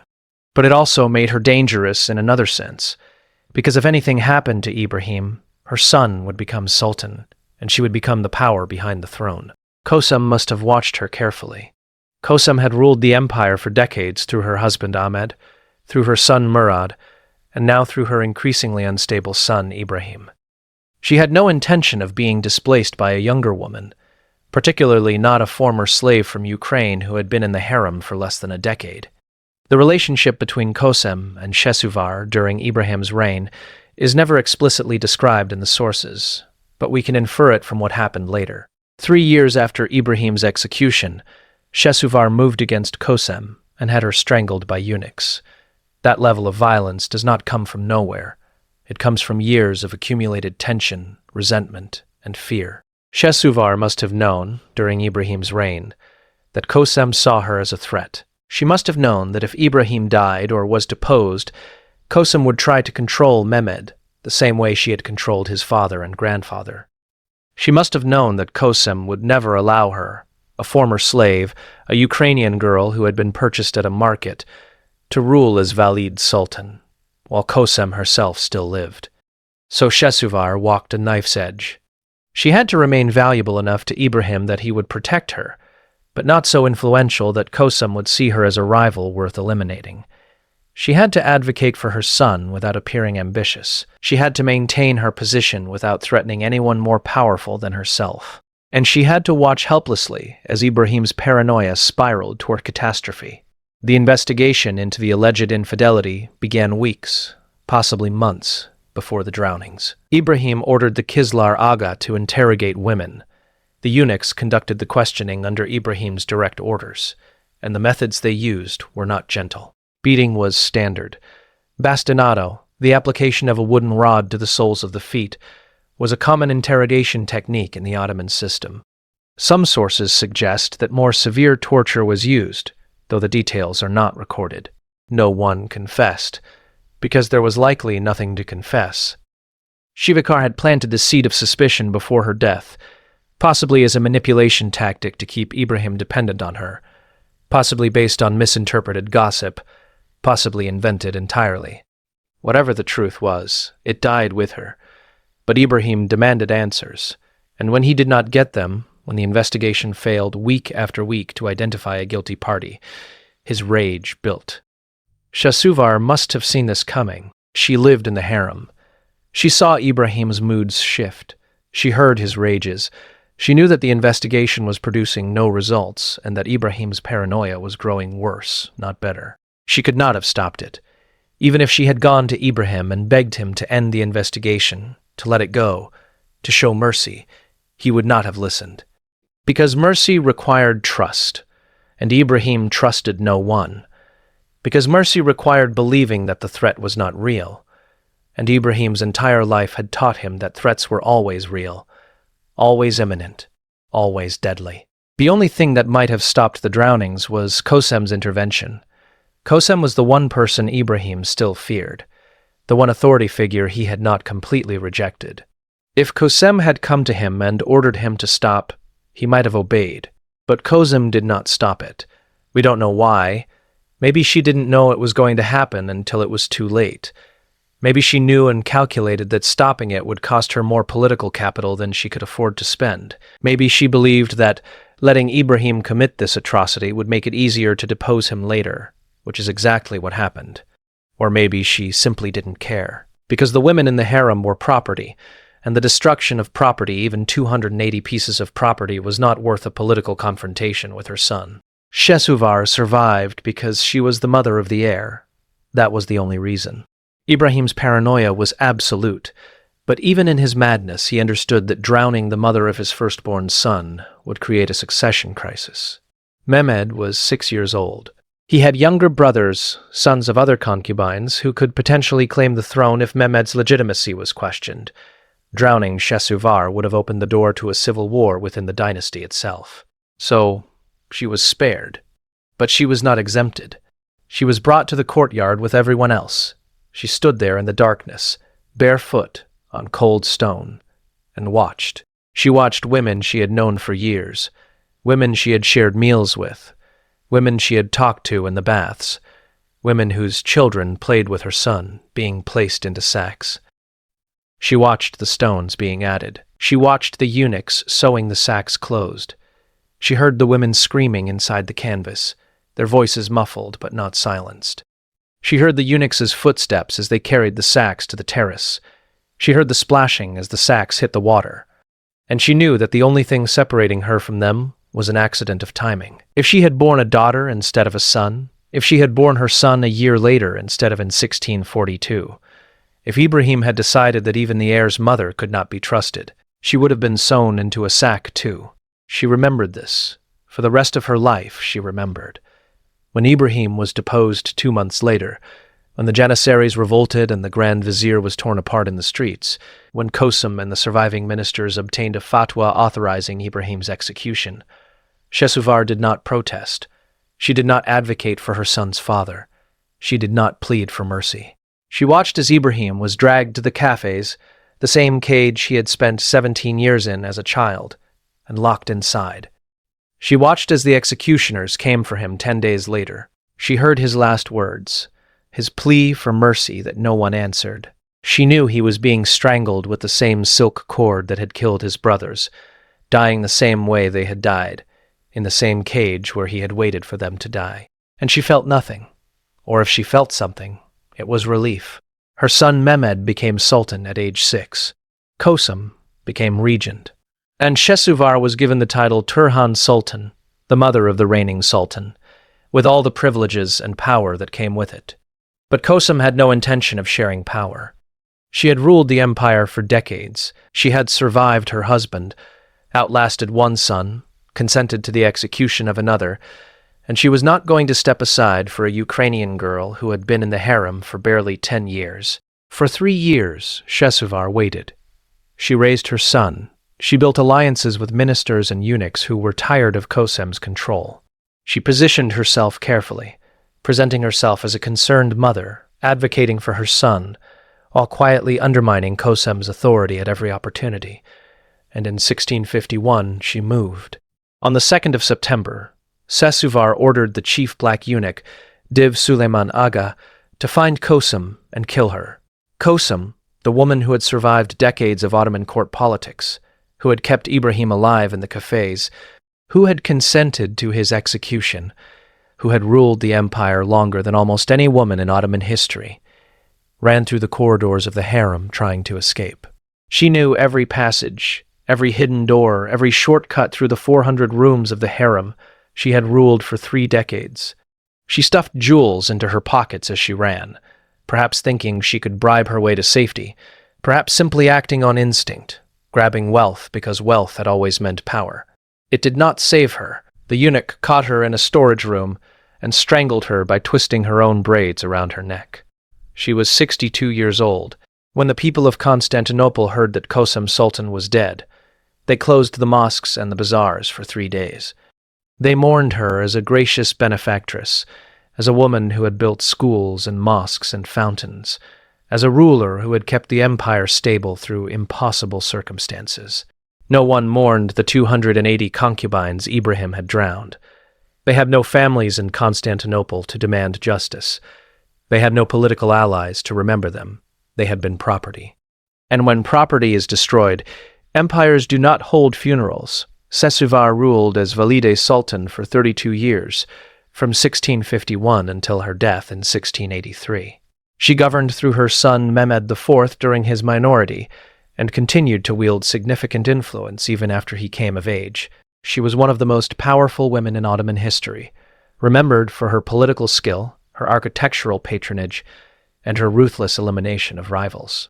But she never spoke publicly about the night she stood in a courtyard and watched 280 women drowned. She never testified about what Ibrahim had done. She never ordered an investigation or demanded accountability or acknowledged in any official capacity that it had happened at all, because the system required silence, the dynasty required stability, and her power, all of it. The palaces and the jewels and the political influence and the ability to order Kosem's execution without consequence depended on the same system that had allowed Ibrahim to drown 280 women. She could not condemn the system without condemning herself. She could not demand justice for the women who had died without admitting that she had survived by being complicit, by standing silent, by doing nothing to stop it when it was happening, because stopping it would have endangered her son. So she ruled. She built mosques and fountains. She arranged marriages and alliances. She governed an empire. And she carried the memory of that night for the rest of her life, locked away in the same silence that protected the dynasty, buried as deeply as the women whose sacks still lay on the floor of the Bosphorus. weighted down by stones that would never let them rise. Sheshvar was the favorite who couldn't save them, but the truth is worse than that. She was the favorite who didn't try, because trying would have cost her everything. And in the calculus of the Ottoman harem, in a system where survival required absolute self-interest, 280 women's lives were not worth the risk. The Ottoman harem was not just a prison for women. It was one of the most expensive institutions in the empire, a bottomless drain on the imperial treasury that consumed resources on a scale that would have funded armies, built cities, and fed provinces. And by the time Ibrahim took the throne in 1640, the cost of maintaining the harem had become unsustainable. At its height during the 17th century, the imperial harem at Topkapi Palace housed between 800 and 1,200 women. This number varied depending on the sultan's preferences, the state of the treasury, and the availability of slaves from conquered territories. But even at the lower end of that range, maintaining 800 women in the style expected of an imperial household required a level of expenditure that strained even the wealth of the Ottoman Empire. Every woman in the harem, from the lowest Kariai servant to the highest-ranking Haseki consort, received food, clothing, shelter, medical care, and in many cases a salary paid directly from the imperial treasury. The Hasekis, the royal consorts, received not just salaries but land grants, properties that generated rental income, and stipends large enough to support their own households of dozens of servants. The harem budget records that survive from this period show expenditures broken down in extraordinary detail. Hundreds of thousands of aksi per year for food alone. The imperial kitchens prepared separate meals for different ranks of women, high-quality lamb and rice and fruit for the consorts, simpler fare for the servants, but all of it purchased from the best suppliers and prepared by salaried cooks. The cost of spices alone, saffron and cinnamon and black pepper imported from India and the Moluccas, ran into tens of thousands of akshay annually. Clothing was another massive expense. The women in the harem wore silk and cotton and wool, all of it provided by the palace. The consorts wore garments embroidered with gold and silver thread, kaftans lined with fur, headdresses decorated with pearls and emeralds. Even the servant girls received multiple changes of clothing per year, all paid for by the treasury. The harem employed its own tailors, embroiderers, and laundresses, all of whom received salaries. Then there were the eunuchs. Between 800 and 1,200 eunuchs at any given time, with the Kislar Aga, the chief black eunuch, receiving one of the highest salaries in the entire government. Eunuchs were expensive to acquire. The mortality rate during castration meant that for every eunuch who survived, 4 or 5 boys had died, and the survivors commanded premium prices. They were expensive to maintain. They received salaries, housing, food, and in many cases their own servants. And they were absolutely necessary because the harem could not function without them. The physical maintenance of the harem complex added another layer of cost. 400 rooms required constant upkeep. Floors needed to be cleaned. Walls needed to be painted. Roofs needed to be repaired. The palace employed an army of maintenance workers, carpenters, masons, plumbers, gardeners, all of whom were paid from the imperial treasury. The baths, the marble hammams where the women bathed daily, required underground furnaces to heat the water. Those furnaces consumed enormous amounts of wood, which had to be cut, transported, and stored. The palace employed woodcutters and furnace operators, whose only job was to keep the baths hot. The gardens required irrigation, which required maintenance of the water systems that supplied the palace. The courtyards required paving, which required stone and labor. The rooms required lighting, which required oil for lamps and candles, thousands of them, replaced constantly. And then there were the luxuries.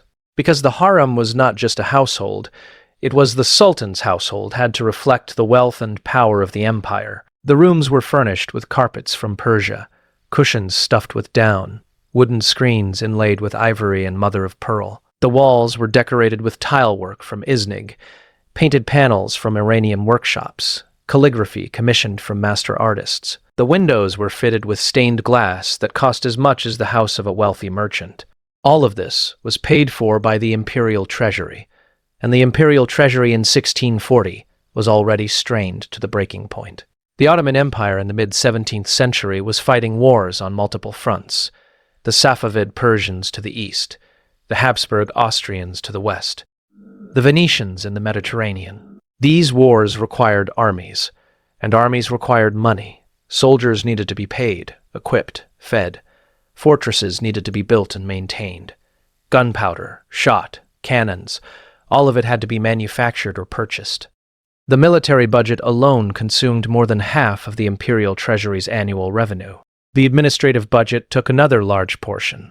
The Ottoman bureaucracy employed thousands of officials, scribes, judges, tax collectors, all of whom received salaries. Provincial governors received stipends. Ambassadors required funding. The maintenance of roads and bridges and caravanserais required constant expenditure. And then there was the harem, consuming resources that could have paid for entire regiments, that could have built fortresses, that could have funded diplomatic missions or infrastructure projects, or famine relief. The comparison is stark. In 1640, the annual budget for the imperial harem was approximately 1.2 million akshay. This is a conservative estimate based on surviving budget records. The actual figure was probably higher because many expenses were paid off budget, or simply not recorded. For comparison, the annual salary of a janissary, an elite soldier, was approximately 812 akshay per day, or roughly 3,000,400 akshay per year. The cost of maintaining the harem for 1 year could have paid the salaries of 3,00400 janissaries, or built 2 medium-sized mosques, or funded a trade expedition to India, or provided famine relief to an entire province. Instead, it went to feeding, clothing, and housing women who were prisoners, and to paying the eunuchs who guarded them. Ibrahim made this problem catastrophically worse. His extravagances during his 8-year reign drained the treasury at a rate that shocked even the ministers who were accustomed to royal excess. He lined palace walls with sable fur at a cost that ran into hundreds of thousands of akshay. He had entire rooms carpeted in sable, a luxury so absurd that it entered Ottoman court chronicles as evidence of his madness. He elevated 8 women simultaneously to the rank of Haseki, something no sultan had ever done before. Each Haseki received a massive salary, land grants, and properties. He stripped his own sisters and nieces of their estates to fund gifts to his concubines, redistributing wealth from women of royal blood to women he had purchased from slave markets. He gave Sivacar, the Armenian concubine, the governorship of Damascus.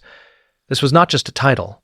It came with administrative authority, tax revenues, and the income from properties across one of the richest regions of the empire. The economic value of that grant was staggering, worth more than the entire annual budget of the harem.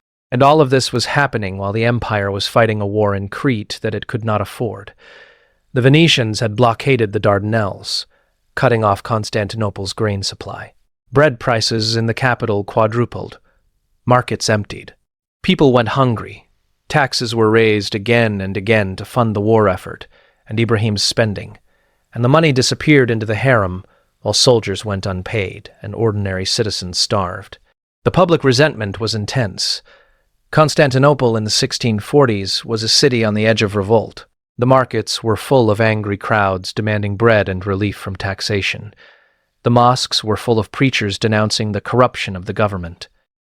The coffee houses, which were technically illegal but tolerated, were full of men discussing the Sultan's madness and the empire's decline. And everyone knew where the money was going. The harem was not a secret. Everyone knew the Sultan had hundreds of concubines. Everyone knew he was spending fortunes on luxuries while the city went hungry.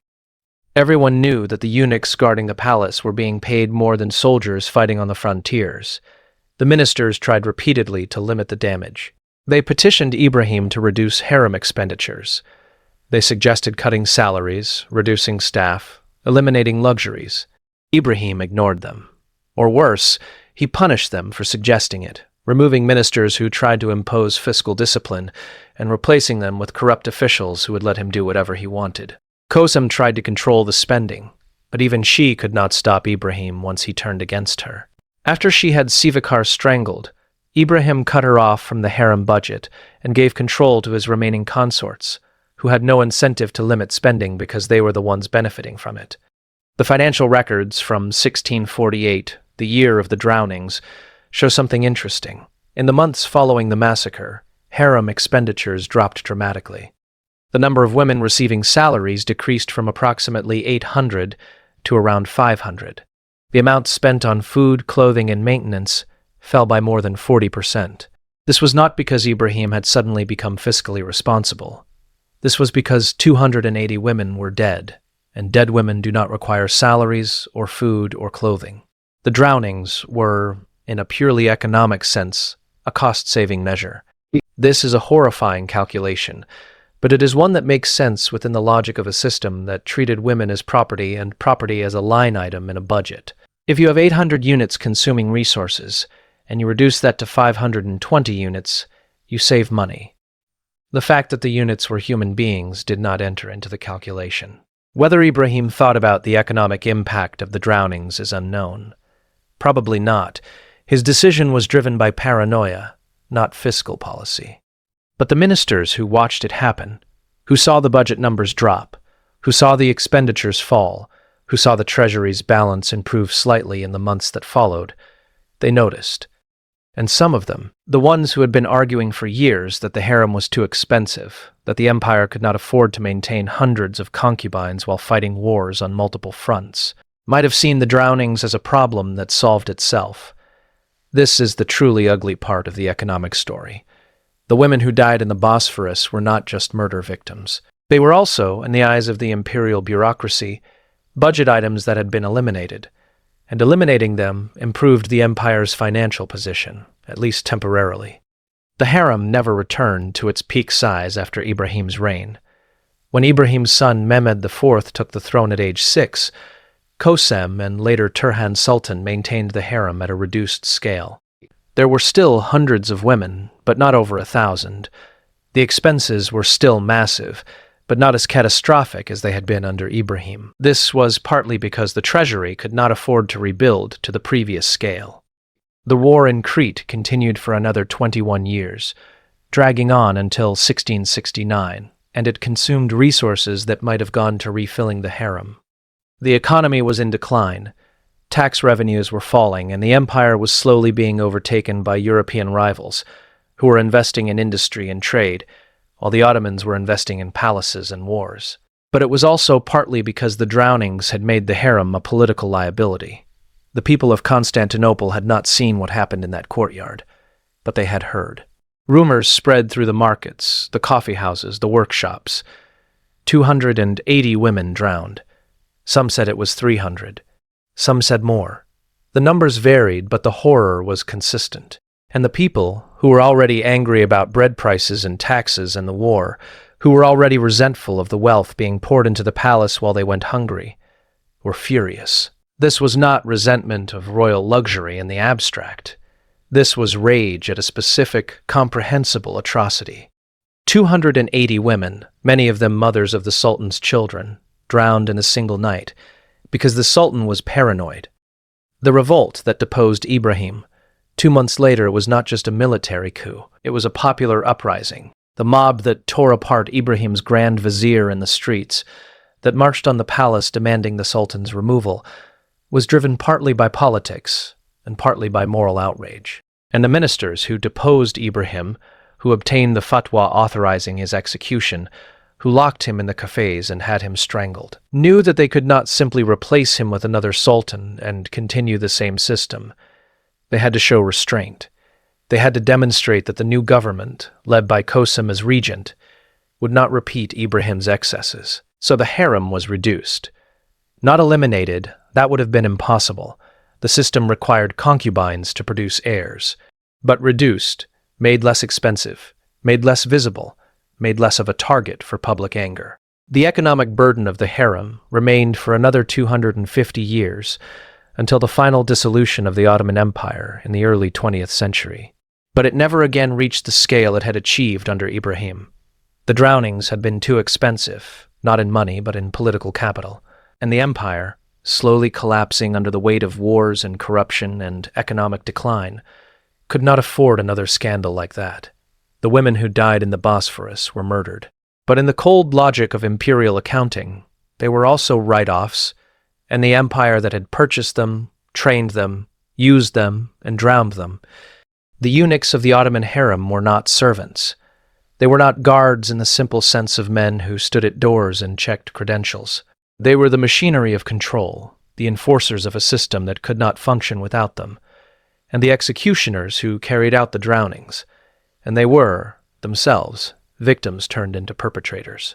The eunuchs employed by the Ottoman Empire were almost exclusively boys taken from East Africa, primarily from Abyssinia, Nubia, and the Upper Nile Valley. They were captured through slave raids at around age 7 or 8, transported by caravan through Sudan to Cairo, and castrated there by specialized operators, often Coptic monks who had developed the procedure over generations. The castration performed on Ottoman eunuchs was not partial. It was complete removal, both testicles and penis, a procedure so traumatic and dangerous that the mortality rate was catastrophic. Historians estimate that only 10 to 20% of boys survived the operation. Think about that ratio. For every eunuch who stood guard at the harem doors, 4 or 5 boys had died screaming on a table in Cairo.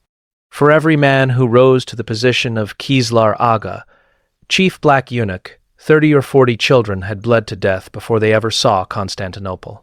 The boys who survived were healed over several months, a process that involved cauterization with hot oil, insertion of tubes to prevent the urethra from closing, and constant care to prevent infection in an era before antibiotics. Many died during healing. Those who lived through it were transported to Constantinople, where their rarity, their survival, made them extraordinarily valuable. They were purchased by the imperial household or by wealthy families at prices that reflected their scarcity. A fully healed eunuch cost more than a trained blacksmith, more than a skilled carpenter, more than most craftsmen would earn in a lifetime. And once purchased by the palace, a eunuch entered a system that was both a prison and a path to power. The Ottoman court employed eunuchs in 2 categories: white eunuchs, usually from the Balkans or the Caucasus, who served in the outer sections of the palace, and black eunuchs from Africa, who served in the harem. The black eunuchs held higher positions because they guarded the sultan's women, a duty that required absolute trust and absolute control. At the top of this hierarchy sat the Kislar Aga, the chief black eunuch, formerly titled the Aga of the House of Felicity. He held the rank of Pasha and was the 3rd most powerful official in the entire Ottoman Empire, behind only the Sultan and the Grand Vizier. He controlled every entrance and exit of the harem. He decided which women the Sultan saw and when. He managed the harem's finances, oversaw education of the princes, organized ceremonies, and served as the sole intermediary between the Grand Vizier and the Sultan. No minister, not even the Grand Vizier himself, could enter the harem without the Kislar Aga's permission. He held keys to doors that no one else could open. He knew secrets that no one else was allowed to know. He witnessed everything that happened inside those walls, and he was bound by oath never to speak of it to anyone outside. The power of the position was enormous. The Kislar Aga could make or destroy careers. He could influence appointments of provincial governors by controlling access to the Sultan. He could enrich himself through bribes and corruption, because everyone who wanted something from the Sultan had to go through him first. He could eliminate rivals by arranging accidents or spreading rumors. But he was still a slave. Legally, he remained property of the Sultan, paid a salary but not free, subject to execution or exile at any moment if he lost favor. His power was entirely dependent on the Sultan's will, and could be withdrawn as easily as it had been granted. Beneath the Kislar Aga were the ordinary eunuchs, between 800 and 1,200 of them at any given time. They stood at every door, in rotating shifts that ensured 24-hour coverage. They escorted women from one section of the harem to another, walking behind them at a specific distance, never speaking unless spoken to. They supervised the baths, standing outside while the women bathed, listening for any disturbance. They delivered messages between the harem and the outer palace. They served meals, arranged furniture, carried luggage when women were transferred to different apartments.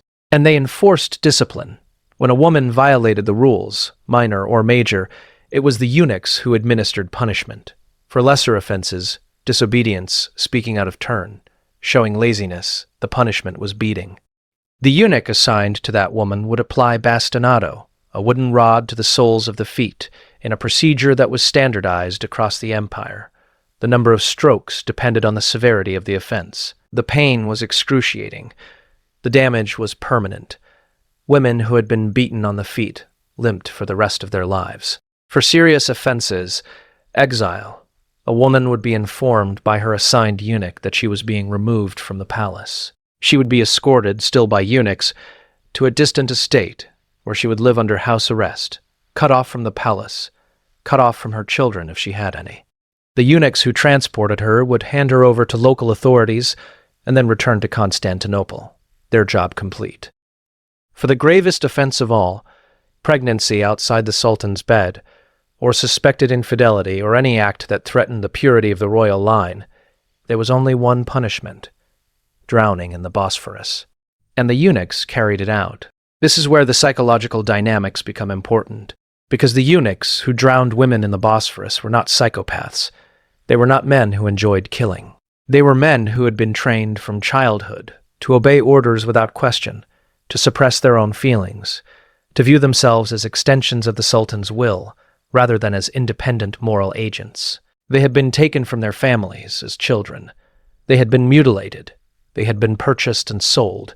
They had survived a system that killed most boys before they could even begin training. They had been taught that their value, their survival, depended entirely on their usefulness to the palace.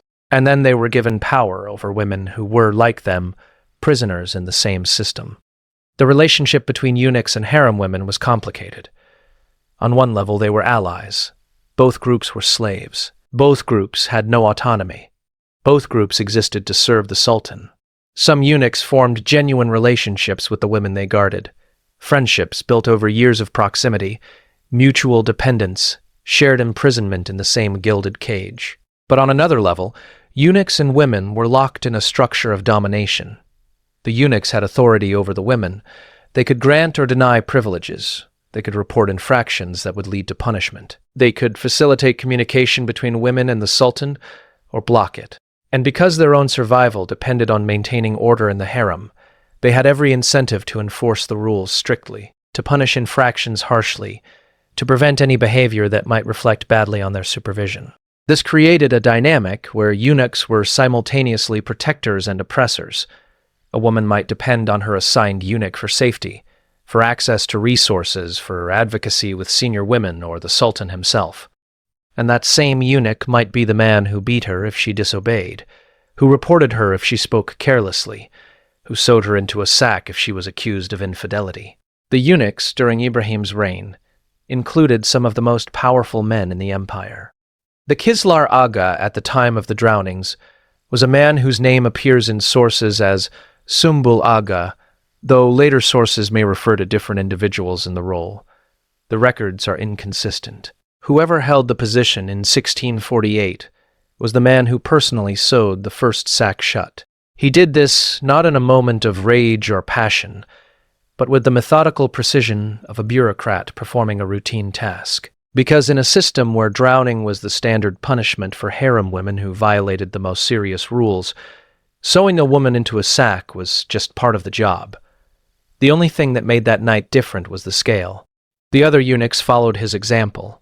They had been trained for this. They knew the procedure.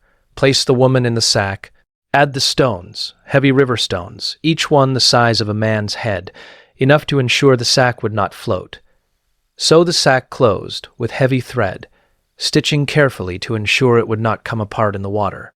Carry the sack, 2 eunuchs per sack because the weight required it, through the corridors to the terrace. Lift the sack together, throw it over the wall into the water below. Return to the courtyard. Repeat. They did this 280 times over the course of a single night, and they did it in silence, or near silence, because speaking would have made it harder, would have broken the procedural calm that allowed them to continue. Some of them must have known the women they were drowning. These were women they had guarded for years, women they had escorted through the harem, women they had served meals to, delivered messages for, watched over during pregnancies, women whose children they had played with, women who had trusted them because trust was all they had. and now they were sewing them into sacks. The psychological mechanism that allowed this is the same mechanism that allows soldiers to kill civilians, prison guards to torture inmates, bureaucrats to process genocides. It is called moral disengagement, and it works through several steps. First, you dehumanize the victims. You stop thinking of them as people and start thinking of them as objects, units, problems to be solved. Second, you displace responsibility. You tell yourself you are just following orders, that the decision was made by someone else, that you are not morally responsible for the outcome. Third, you focus on the procedure. You concentrate on doing the technical task correctly, sewing the sack properly, carrying it carefully, and you do not think about what happens after. The eunuchs who carried out the drownings were not monsters. They were men who had been trained by a system that required them to suppress their humanity in order to survive. And when that system ordered them to drown 280 women, they did it because refusing would have meant their own deaths. Because that is how the system worked. If a eunuch refused an order, any order, he was executed or exiled. If he showed weakness, hesitation, moral resistance, he was removed from his position and replaced with someone more obedient. The only way to survive as a eunuch in the Ottoman harem was to become exactly the kind of person the system needed. Obedient, emotionless, capable of carrying out any order without question. The most successful eunuchs were the ones who learned this lesson most completely. The men who rose to the position of Kislar Aga were not the most humane or the most principled. They were the most useful. They were the ones who had demonstrated over decades of service that they would do whatever the Sultan required without hesitation or moral objection. And this is where the tragedy of the eunuchs becomes clear, because they were victims of the same system that victimized the women. They had been kidnapped as children, mutilated, enslaved, and trained to enforce the imprisonment of women who were as trapped as they were. They had no more freedom than the concubines they guarded. They could not leave the palace. They could not marry or have families. They could not refuse orders. They lived and died in the same gilded cage, and the only difference was that they held the keys. Some eunuchs used their power to help women. There are accounts of eunuchs who facilitated secret communications between women and the outside world, who turned a blind eye to minor infractions, who advocated for women with the Sultan or the Valid Sultan when they thought it would do some good. There are stories of eunuchs who protected children, who showed kindness to servant girls, who tried, within the narrow constraints of their position, to make life in the harem slightly less terrible. But these were exceptions. Most eunuchs simply did their jobs. They enforced the rules, administered punishments, carried out executions, and collected their salaries. They survived by being useful, and being useful meant being willing to do anything the system required. The eunuchs who participated in the drownings continued to serve under Ibrahim until he was deposed 2 months later. Then they served under his son, Mehmed IV. Then they served under subsequent sultans. Some of them rose through the ranks and became senior officials. Some of them retired wealthy, with estates purchased from decades of bribes and salaries. Some of them were executed for political reasons unrelated to the drownings. None of them were ever held accountable for what they did that night, because what they did was not considered a crime. It was considered service. They had followed orders from the Sultan, and following the Sultan's orders was the definition of duty in the Ottoman system. The last surviving eunuch of the Ottoman harem, Sadi Aga, was interviewed by journalists in the 1950s, decades after the harem had been dissolved. He was an old man by then, living in a cafe in Tuzla, far from the palace where he had spent most of his life. When the journalists asked him about his past, about what he had seen and done in the harem, he refused to answer. "We have long forgotten the past," he said. "Let us focus on the present. We are uneducated people. What would we know anyway?" He knew everything. He had lived it. He had been part of it. He had witnessed atrocities and participated in them. He had seen women drowned, beaten, exiled, destroyed. He had served sultans who were mad and sultans who were sane, and he had followed orders from all of them without distinction. And he would not speak, not because he had forgotten, but because remembering was unbearable. Because acknowledging what he had been part of would have required him to confront the fact that he had spent his entire life enforcing a system of cruelty that had destroyed thousands of lives, including his own. The eunuchs of the Ottoman harem were not the villains of this story. They were co-victims, mutilated and enslaved, and turned into instruments of oppression. But they were also enforcers. They carried out the drownings. They sewed the sacks. They threw women into the Bosphorus.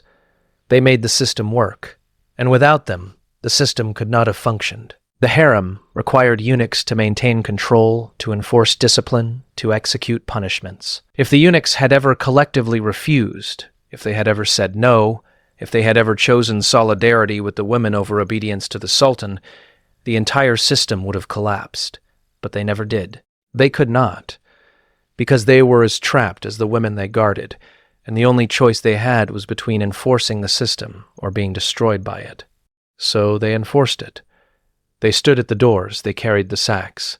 They kept the keys, and they carried that weight for the rest of their lives, in silence, because speaking would have meant confronting what they had become.